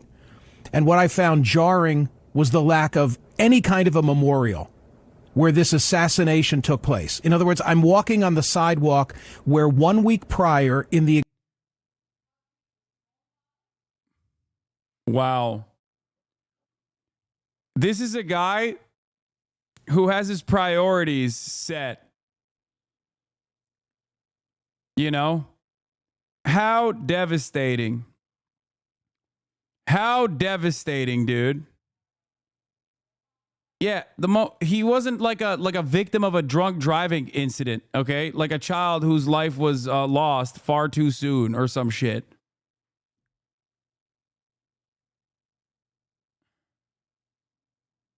Like, what is this argument? First of all, if anybody ever put up a memorial there, honestly, they literally would have destroyed it. They would have defaced it almost instantly. Exact same hour, the 6 a.m. hour. I guess maybe he didn't see the balloon that said CEO down.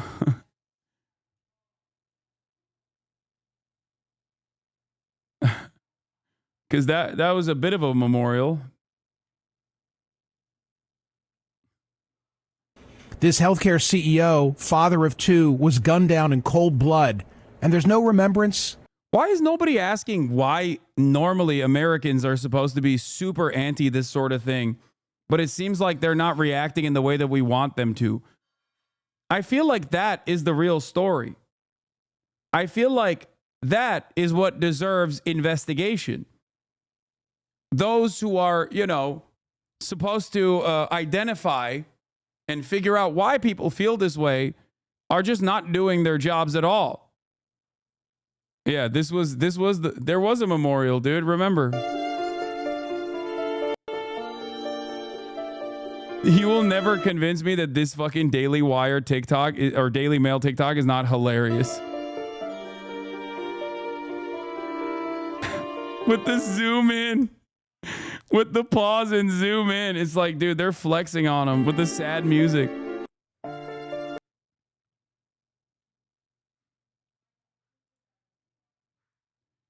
Like, how are you so incurious?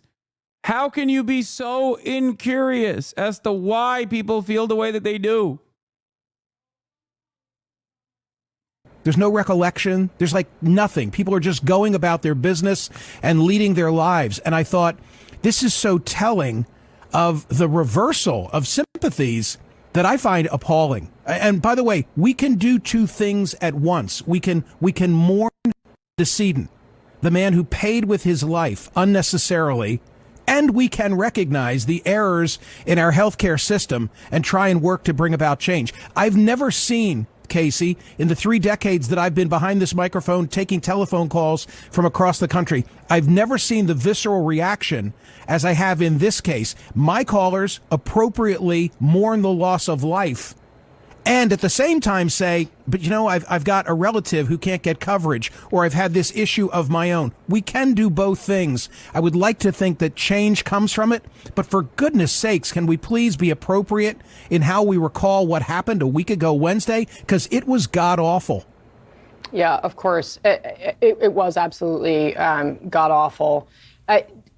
One kind of question I've sort of wrestled with a little bit is whether this may, because it's exposed all this anger, ultimately lead to some change, some political change, because obviously that would suggest that violence in this case affects political change, which is not a place we want to go in American politics. But that said, clearly there are millions of Americans, and honestly, I can't find anybody. I'm pretty sure everybody's sitting at this table. I have my own story about dealing with these healthcare companies, right, and how hard it is. I think that you've really put your finger on the conundrum for politicians. And that is, how do you take action but not be perceived as responding to the violence and therefore rewarding it? Oh, yeah. We can't reward Luigi Mangione by giving fucking people free health care. We can't do that. Let me tell you, okay? I don't give a fuck. Like, what kind of stupid ass bullshit is this? This is the same Israel mentality. This is literally Israel. We can't reward Hamas by refusing to do genocide to the Palestinians, guys. We have to keep the genocide going until morale improves. Like, wow, a real gambit, a real dangerous gamble here. You are letting the terrorists win.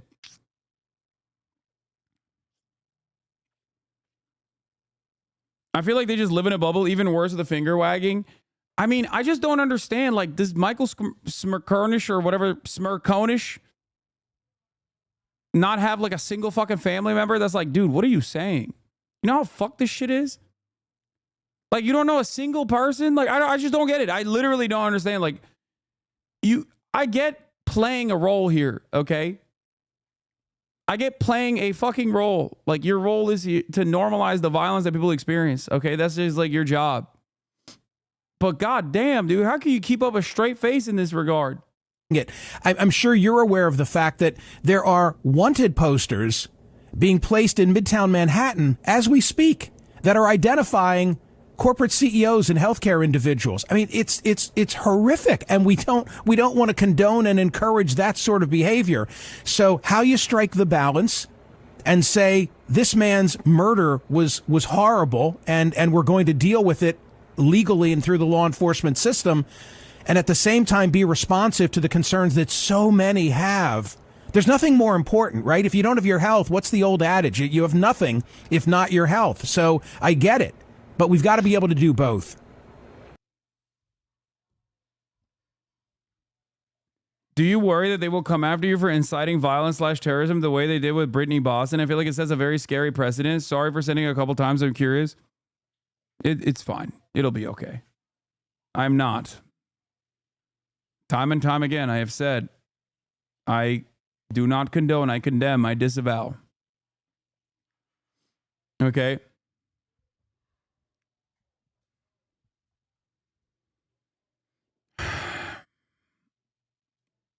So yeah. Time and time again, I have said I do not condone, I condemn. Please. I condemn.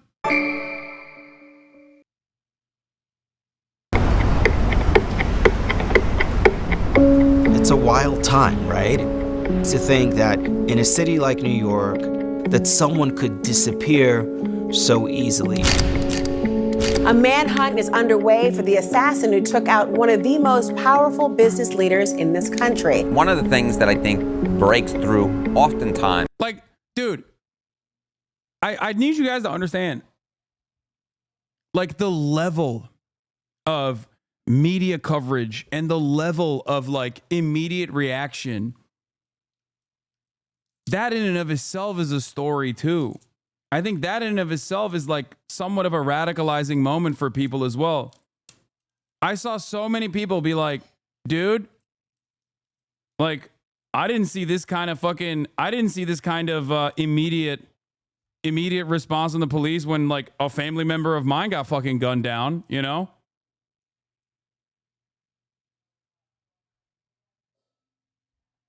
It's like, when a CEO dies, you gotta have the whole nation on alert, you know? America is a nation that has been inflicted with gun violence. Thousands of people every year die to mass shootings. And we have no solutions for that and no protection for that. And yet when a fucking CEO gets clapped in broad daylight, it's like society's collapsing. We have to do something. When your kids go to school and you worry about them possibly getting fucking gunned down, there's no solutions to that problem, you know? Nothing we can do about it. Sorry. What did J.D. Vance say? Mass shootings are a part of daily existence, whether we like it or not. It is what it is, guys. But goddamn, this is like if a serf killed a feudal lord. The response is almost the exact same. Yep. Yeah, best I can do is door control. CEO gets shot. It's like, if you even dare to think in your mind, you don't even have to, I will be judging your reactions. And if you even dare to not say, this is the most devastating moment in American history, that a for-profit healthcare CEO that got assassinated, who was responsible for countless deaths, countless families ripped apart. If you don't actually immediately go, sad, I'm so sad, we have fallen as a society, we will arrest you. Good stuff. They can't arrest all of you. That's the reality. There is a lot of protection in numbers. There's a lot of freedom in that. Is a manhunt. Allegedly or reportedly, a silencer may have been used. The motive for this murder currently is unknown. Many people sought vengeance on their own behalf. People are celebrating someone who's accused of gunning down a man. Really was a modern day assassination. It's December 4th. It's the busiest time in New York City. We're approaching the holiday season. Brian Thompson wakes up to speak at a conference. As he's approaching the side entrance of the Hilton, there's the gunman who steps out from the street onto the sidewalk and then shoots him in the back and the leg, and Brian falls to the ground. The gunman is very precise. He knows who he's looking for. It kind of takes a couple of hours for the news to get out there and for people to realize the magnitude. A cold-blooded assassination this morning outside the... Yeah, it took like 3 minutes for everyone to be like, oh, this shit is actually not something that I care about. Like at the most, people were just like, honestly, on the one end of the spectrum, people were like, this is awesome. Why not more? Okay. And of course, disavow, we condemn. How dare you think that way? On the other end of the spectrum, the maximalist position on the other end of like caring was basically, oh well, life moves on. Like, that's it. That's it. Most people looked at this and were like, oh, a fucking healthcare. Like the median response to this was, oh, a healthcare CEO was assassinated. Oh, I know exactly how that happened.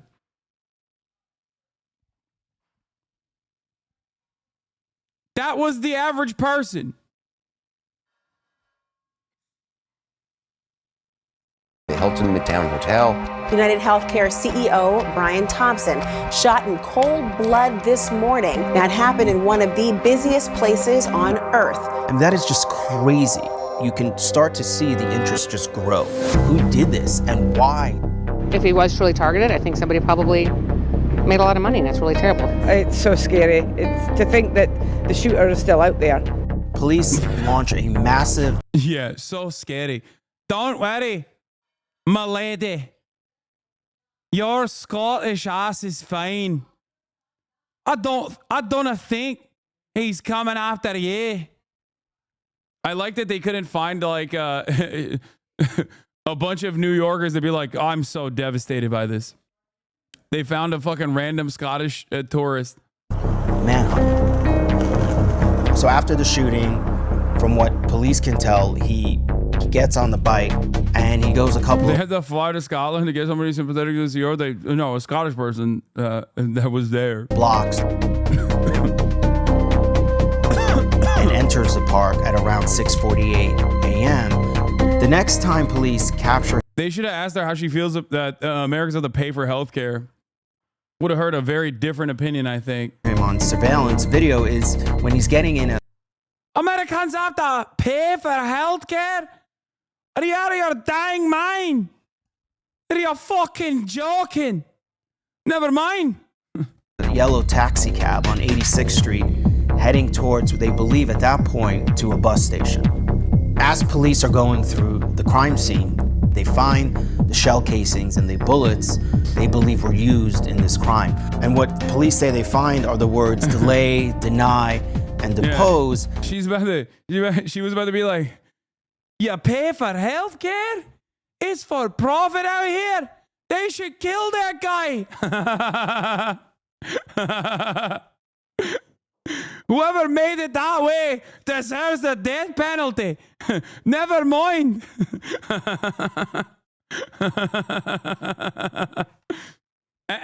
Kaya, please. Every time she sees my mom, she's like, oh, is... And right away, they realize that this may have something to do with the health insurance industry.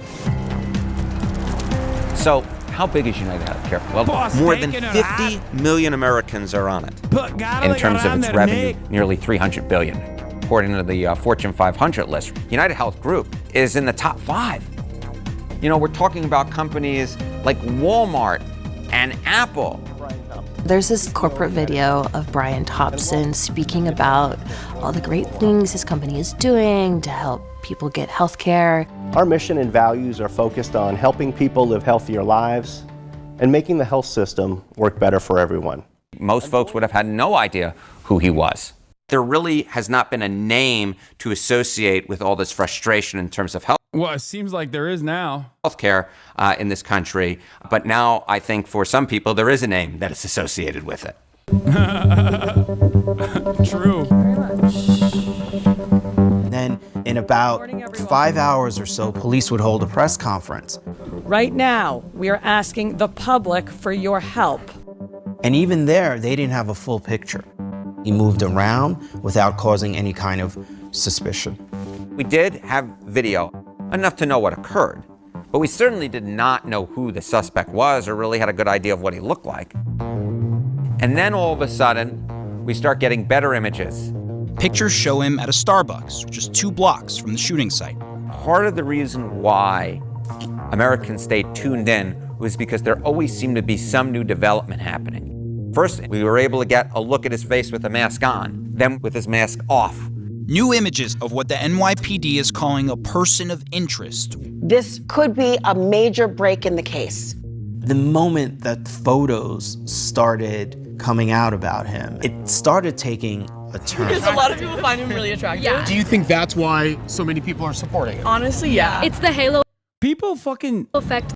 People say this, but like, dude, they didn't know what his face looked like and they were supportive of him. Like, what do you mean? People were supportive of him before they knew what his actual transparent motive was. People were supportive of him before they saw his face. People saw a healthcare CEO being gunned down in broad daylight and were like, that's awesome. Okay. And sure, him being white, him being attractive, him coming from like a good family, a wealthy family, like all of that actually plays a role in this for sure. But I don't think people gave a fuck about the way he looked when they were figuring out what the motive was. They literally figured out the motive before we knew the motive. One must examine why.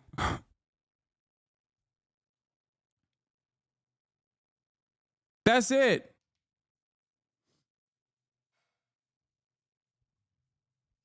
That's it.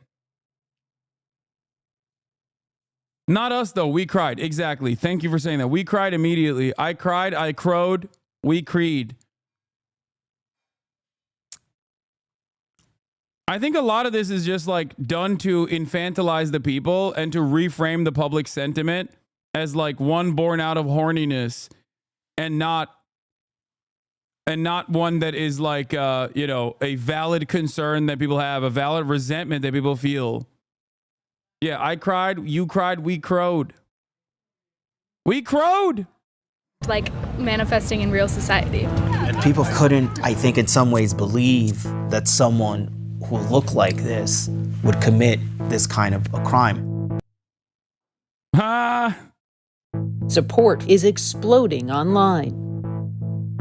People are joking about the suspect being sexy, talking about Brian Thompson. We saw people say, I can't even pretend to care. I hope he's looking up at us. I'm sorry, prior authorization. Yeah, this has nothing to do with, this was literally before people knew what his face looked like. I remember these comments because I read them out loud. Okay, I read them out loud literally a couple hours after the shooting had occurred. So I know for a motherfucking fact that these people had no idea what he looked like at all. You know? CNN has a very let them eat cake attitude towards insurance companies. Free Luigi. Hey, don't forget to mention how empathetic the shareholders of UHC were who went on to the shareholder meeting at Hilton. Why are we not examining the health insurance industry and how they've conspired against the American people? So much that has come to this. HGTV now has higher ratings than CNN. Luigi is receiving good messages from all over the world. This was as cringe as it gets. Remember the police were bluffing about knowing his name? They had no clue. Free Luigi. Violence didn't start with a gunshot. Oh my God.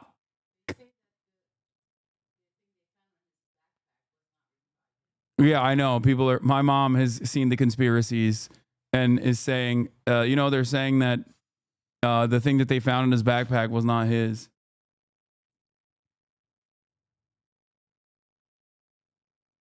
Yeah, look. UnitedHealthcare CEO Brian Thompson shot and killed near a hotel. Faceless, lifeless. We just know who the victim is, right? Who cares? Thoughts and prayers and general good vibes of the assailant. Will insurance cover the expenses or is he out of luck? He died doing what he loved, not getting necessary treatment in a timely manner. That is on December 4th, immediately after it happened. Nobody knew anything other than who the victim was, and this is how they arrived. This was the conclusion. Come on, man. Sorry, you didn't get prior authorization for my thoughts and prayers. Everybody gets sick. Everyone has to go to the doctor. Everyone has experienced the cold, heartless bureaucracy of it. People forget that these numbers that they're interacting with affects actual people's lives. The anger was very clear and direct. People jumped online to share their stories. Because UnitedHealth had just denied my son a refill for his life-saving medication. Do you have a story about UnitedHealthcare? Because I sure as hell do. I saw a million. Like, look at that. That's a Barbara. Hey, yo, that's a Deborah, dog. That isn't like a non-binary communist by the name of Sock. That's a whole ass Deborah. When you're losing the Deborahs who are so predisposed to law and order narratives, you fucking lost it. You know what I mean? That ain't a septum ring wearing bisexual aromantic DSA voter, okay? That's a whole ass Barbara.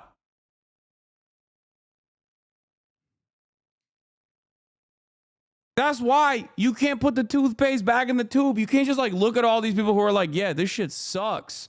Like, the system is awful. A pressure valve has been released.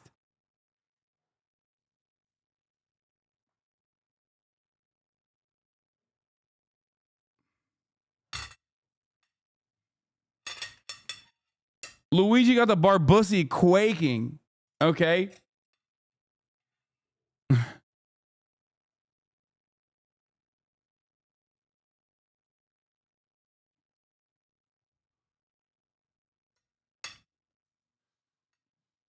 Million stories like that, having been denied care or their children having been denied care. If you were to ask Americans, whether or not the health care in this country is excellent or good, less than a third say that the coverage is excellent or good. People are responsible for their own actions, but this murder doesn't happen without the greater context of resentment, distrust in institutions. The meeting of the Security Council is called to order. The breakdown in trust has been going on for 2 decades. The purpose of that resolution was to disarm Iraq of its weapons of mass destruction. It started. Normally, I would say this is a little crazy. We're going back to Neo-Confucianism or whatever, but like, this is something that I talk about quite a bit.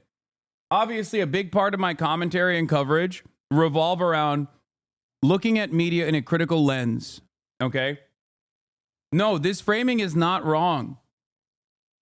Elle is pretty goated. I really like her coverage on CNN. I think she does a great job. But I think this is worthy of analysis. 9/11 or a post 9/11 America and the lies that the American media went along with in terms of justifying the illegal war on Iraq, the illegal occupation of Iraq, was a pivotal moment for a lot of people where they saw trillions of dollars of waste. They saw death and destruction. They saw how much these otherwise credible institutions that are supposed to always be on the pursuit of truth, that maintain some level of dignity, were completely playing ball with our government. And as time goes on, and as conditions worsened overall, as income inequality got worse and worse, the distrust only grew. And now we are living in the ashes of that. When you see so much disinformation online run rampant, when you see people who simply make money off of saying the media sucks and is lying to you, and then redirect your attention at like random nonsensical bullshit in an effort to divide Americans, remember, this was one of the first instances that radicalized a lot of people against mainstream narratives.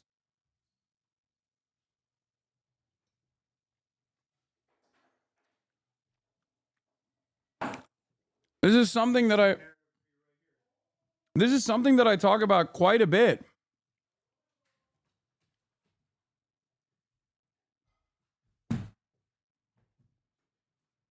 People just fucking straight up hate mainstream media in general. Some of that hate is unwarranted.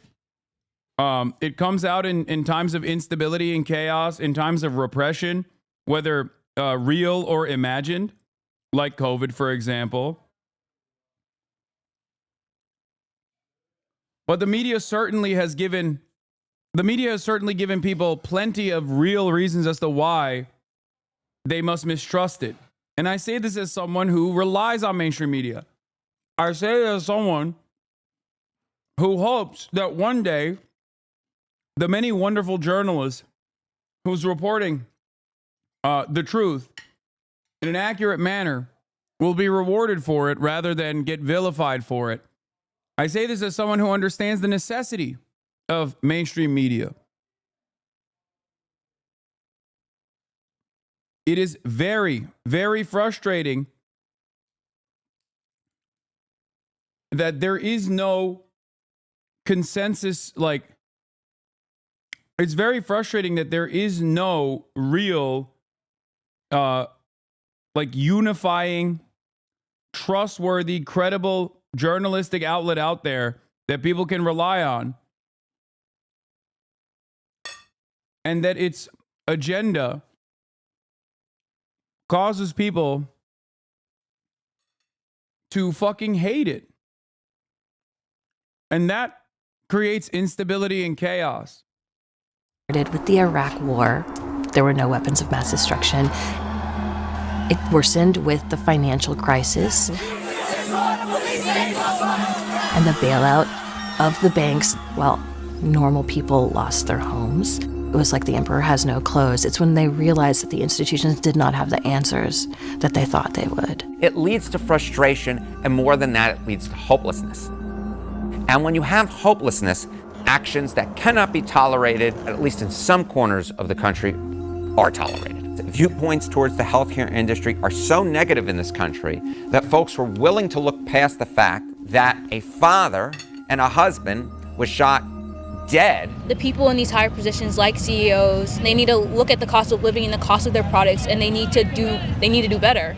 Good, how are you doing? What a way to start. Right? I'm sitting interviewing the police commissioner and the chief of detectives. You believe he's no longer We here. said we have reason to believe he's no longer in New York And City. that, I assume, is based on video of... We have video of him entering the Port Authority bus terminal. We don't have any video of him exiting, so we believe he may have gotten... No one knew where he was for a whole weekend, but police were still working. They were getting hundreds and hundreds of tips, reviewing hundreds and hundreds of hours of footage. On Monday, December 9th at 9:14 a.m., police finally get their big break. The suspect is seen sitting in McDonald's eating a hash brown, and an employee of the McDonald's calls 911. At 9:58 a.m. in Altoona, Pennsylvania, the police there take him into custody. And there they discover that he has fake IDs, a gun in his bag. This gun is really interesting because it's a ghost gun. You can't trace a ghost gun because it's done, in many cases, through 3D printing. This is a guy who literally was able to print his gun. But also in the bag, they find his passport. And that is where they learn his real name, Luigi Mangione. That night, the Manhattan DA's office files charges against him for murder in the second degree, criminal possession of a weapon, and then also a forgery charge. If they've charged the right guy, Mangione's story is quite surprising. He's not some poor guy from a broken family. He has relatives who are wealthy and a big part of the community. He went to an expensive private school for high school where he was valedictorian. Sending us to Gelman was far from a small financial investment. He went to the University of Pennsylvania, an Ivy League school. He got a master's degree in computer science. He eventually ended up in Hawaii in a surf commune. He had a lot of friends. He seemingly has everything going right for him. He had so much opportunity, from wealth to education. How did he develop these feelings to the point where he decided to wake up one morning, plan all of this out? Something changes in his life. On Reddit, his purported profile is many, many comments about his extreme back pain and the lengths he's gone to try to get treatment. There's also reports from friends that he kind of fell off the face of the earth for 6 months. There's some reports that he got really into psychedelics. I think it's very telling that his manifesto is very, very short. He says he acted alone, that the US has by far the most expensive healthcare system in the world, and that he's the only one who's able to grapple with this fact with brutal honesty. The manifesto, in many ways, speaks of kind of a martyr. On Tuesday, December 10th, he has a court appearance to be extradited back to New York City to face that murder charge. The sheriff's office is transporting him to the court, and as they arrive, Luigi Mangione sees cameras there, and it's very apparent he has something to say. And completely out of touch and insult the intelligence of the American people. And then you see the sheriff's office struggling with him and pushing him into the courthouse. So the next steps here really are the extradition hearing. He is going to have to face those murder charges. He will get indicted, and then we're going to have court proceedings.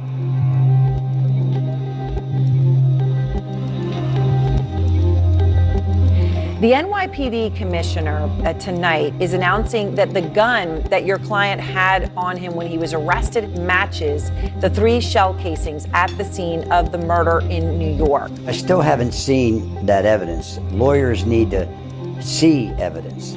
I saw someone tweet about jury nullification, that this would be like OJ. I wouldn't be surprised if it all ends with a hung jury, but who knows? I think we forget how sad all of this is, but this is a hit on something with so many people who think healthcare is so crappy. They have a hard time having empathy. He left a very powerful message, and he highlighted how terrible the healthcare. Here's the problem. Some people have good bosses, even though many have bad bosses. Some people, not us, have had good relationships with cops, although many have had negative relationships with cops. No one has had a good relationship with their healthcare insurance provider. It's not relatable. Like, in theory, I understand why policing as an institution has to exist. Someone has to solve crimes, for example. Like, in theory, I get it. So even if they fucking suck, people still go, well, what are you going to do? Let rapists run rampant? There is no world where you can make a similar theoretical argument for the existence of for-profit healthcare.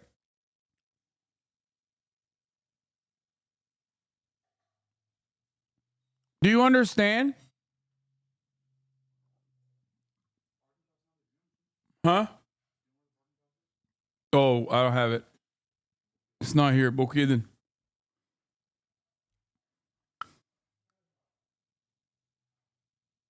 Do you see what I'm saying? System is America. I think he'll go down as a hero in history. The modern day Robin Hood, right? The idea is that this guy is fighting for us before we knew anything about him, even before we knew his name. It's sad in many ways, but it's really, really interesting of where we are right now as a country.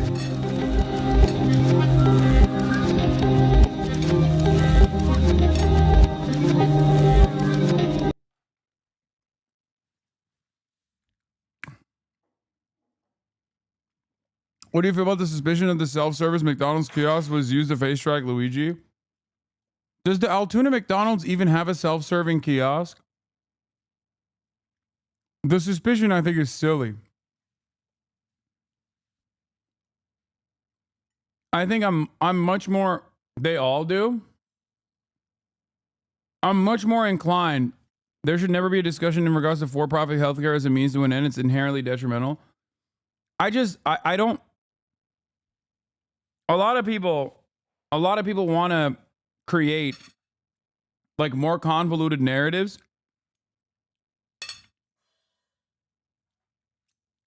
because they think like it's impossible for the biggest news story of that day was top of mind for everyone in Altoona, alongside, you know, as well as everywhere else, where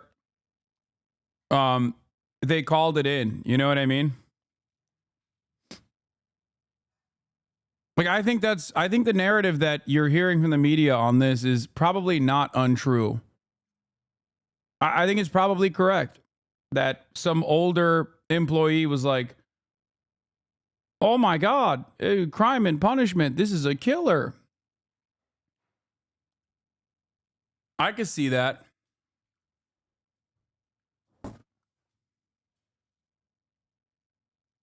The issue, however, is like,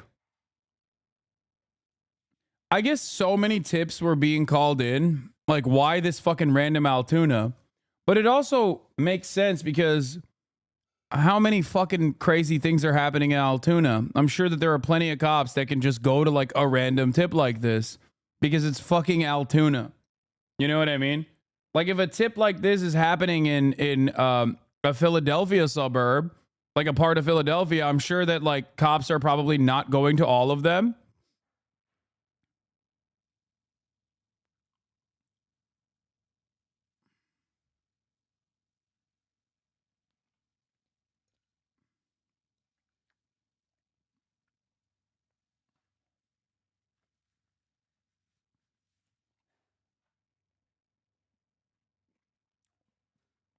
I think it's far less likely that police have that level of surveillance.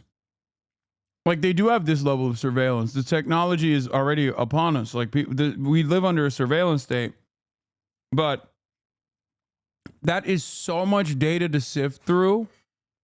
The idea that they actually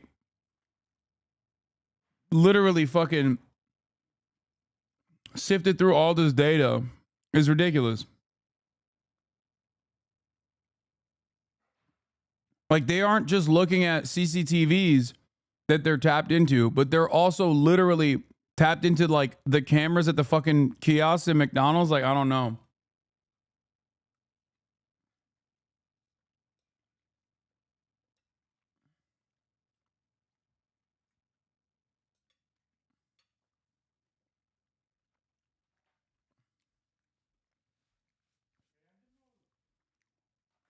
All right. It'd also have to go to an aggregate cloud of nationwide footage. Would be an incredible amount of data. Yeah. You said it yourself. NYPD's an army? No, dog. Like, there's no army that can deal with that. Your boomer is showing? Okay. I think it is infinitely more likely that some random fucking boomer was like, oh, this might be the killer. And also simultaneously, the Altoona Police Department, given that it's like not a fucking massive town, was more likely to go and entertain it. They sent a first timer. Like they sent a fucking relatively green cop too. It's not like they sent like a random B cop to investigate.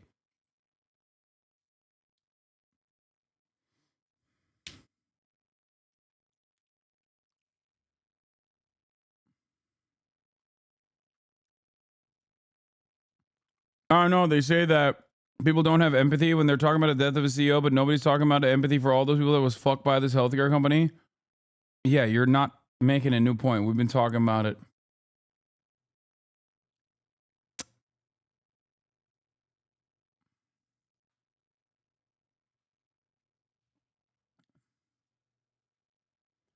Anyway, as I have promised, we are going to be watching Sicko. Finally, a film by Michael Moore. Michael Moore has written a manifesto against for-profit health insurance companies and has revealed his signature work, his Oscar-nominated documentary on the killer health insurance companies like UnitedHealth CEO or UnitedHealthcare Sicko for free. You can watch it for free now. Now, I'm not going to read this entire fucking manifesto, chatters, who are so goddamn boring. and so brain broken that they're like, no, you have to read this entire thing.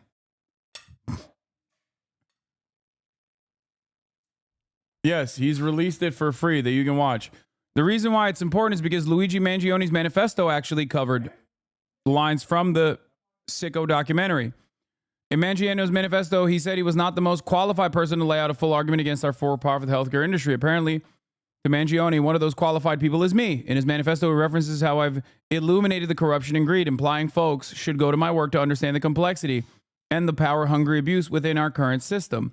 It is not often that my work gets a killer 5-star review from an actual killer, and thus my phone has been ringing off the hook, which is bad news because my phone doesn't have a hook. Emails are pouring in. Text messages, requests from many in the media.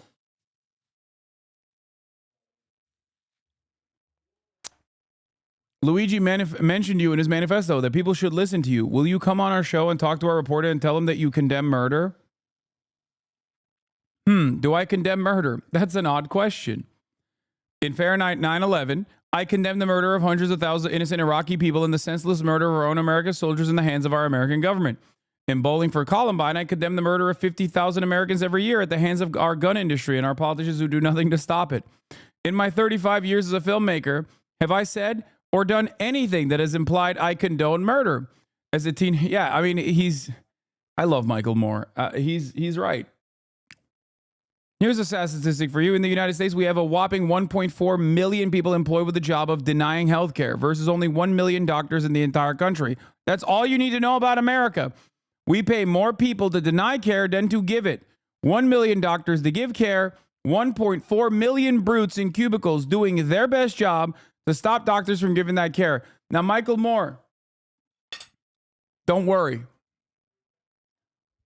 UnitedHealth CEO Brian Thompson had a solution for that, an approach to streamline this process. He utilized AI to make sure that that number was whittled down, okay?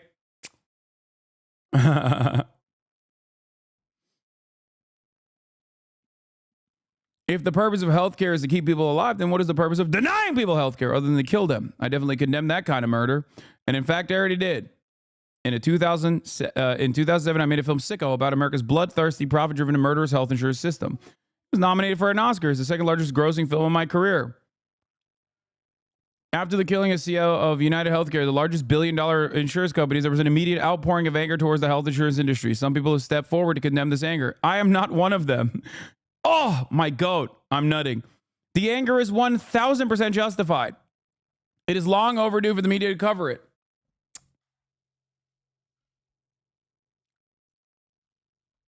We crashed his website? Jesus Christ. Let me see if I can get Michael Moore on, because I feel like, what's the best way to reach out to him? Does he have a Twitter? Does he follow me on Twitter? Damn, he don't follow me and I don't follow him. All right, I just followed him. Maybe I can get him through Adam McKay. Email? I don't want to fucking email him, dude. I'm sure there's like... I'm certain that I could get him through...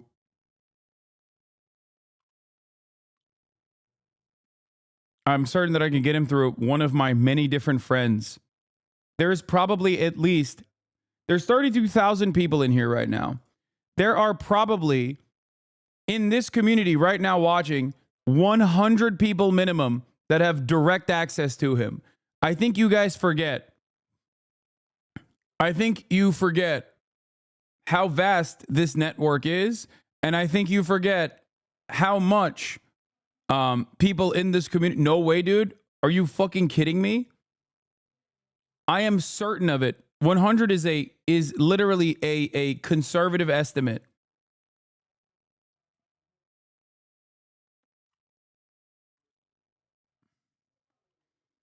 It's not just 33,000 people.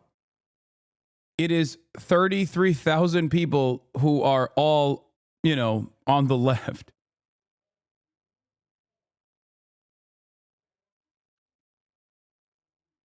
What is this? I know Michael Moore personally. I can ask him if he wants to be on the stream. Let me know. Yes, please. Thank you. I believe this.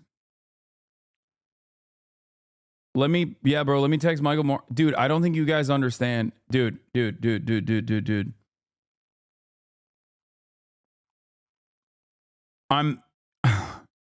Y'all are so dumb. I've done this before. I'm telling you. People forget that this is literally an entire stadium. People forget that there are New York Times journalists in here. There are staffers for prominent politicians in here right now. There are people who work at the Department of Homeland Security. And I don't mean like they're here tracking. Like straight up fans. HasanAbi heads come from very unique backgrounds. The one thing that unites them is how goddamn nerdy they are about politics.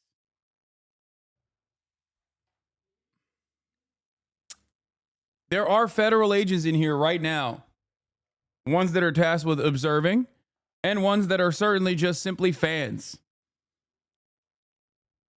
The one group of people I think I don't actually have any fans in is cops. That's it. Outside of that, I have fans from every different kind of background in American society, except for cops, I think. There are former cops in here.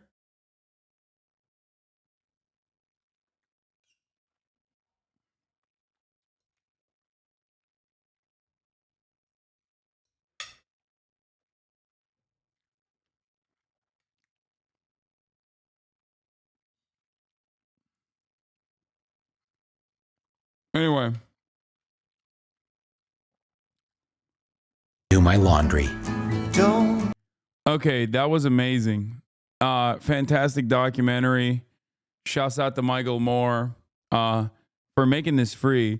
And he has more. He has Fahrenheit 11.9. He's done so many of these. Honestly, Michael Moore. But that's all for today. Okay, that's all I got. We're going to hang out with my family.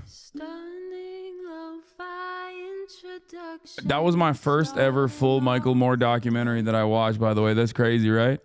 Anyway, tomorrow we got a lot more fun stuff lined up. So get excited for it. Peace, everybody. And also, free Luigi. Honestly, W Cuba. Free Luigi. And free Palestine. Benjamin Franklin of Health. Thank you for the 10 gift this subs. Peace, everybody.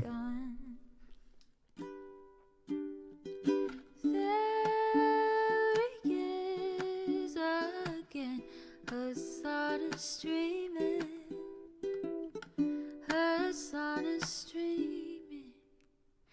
There he is again. Hasan is streaming.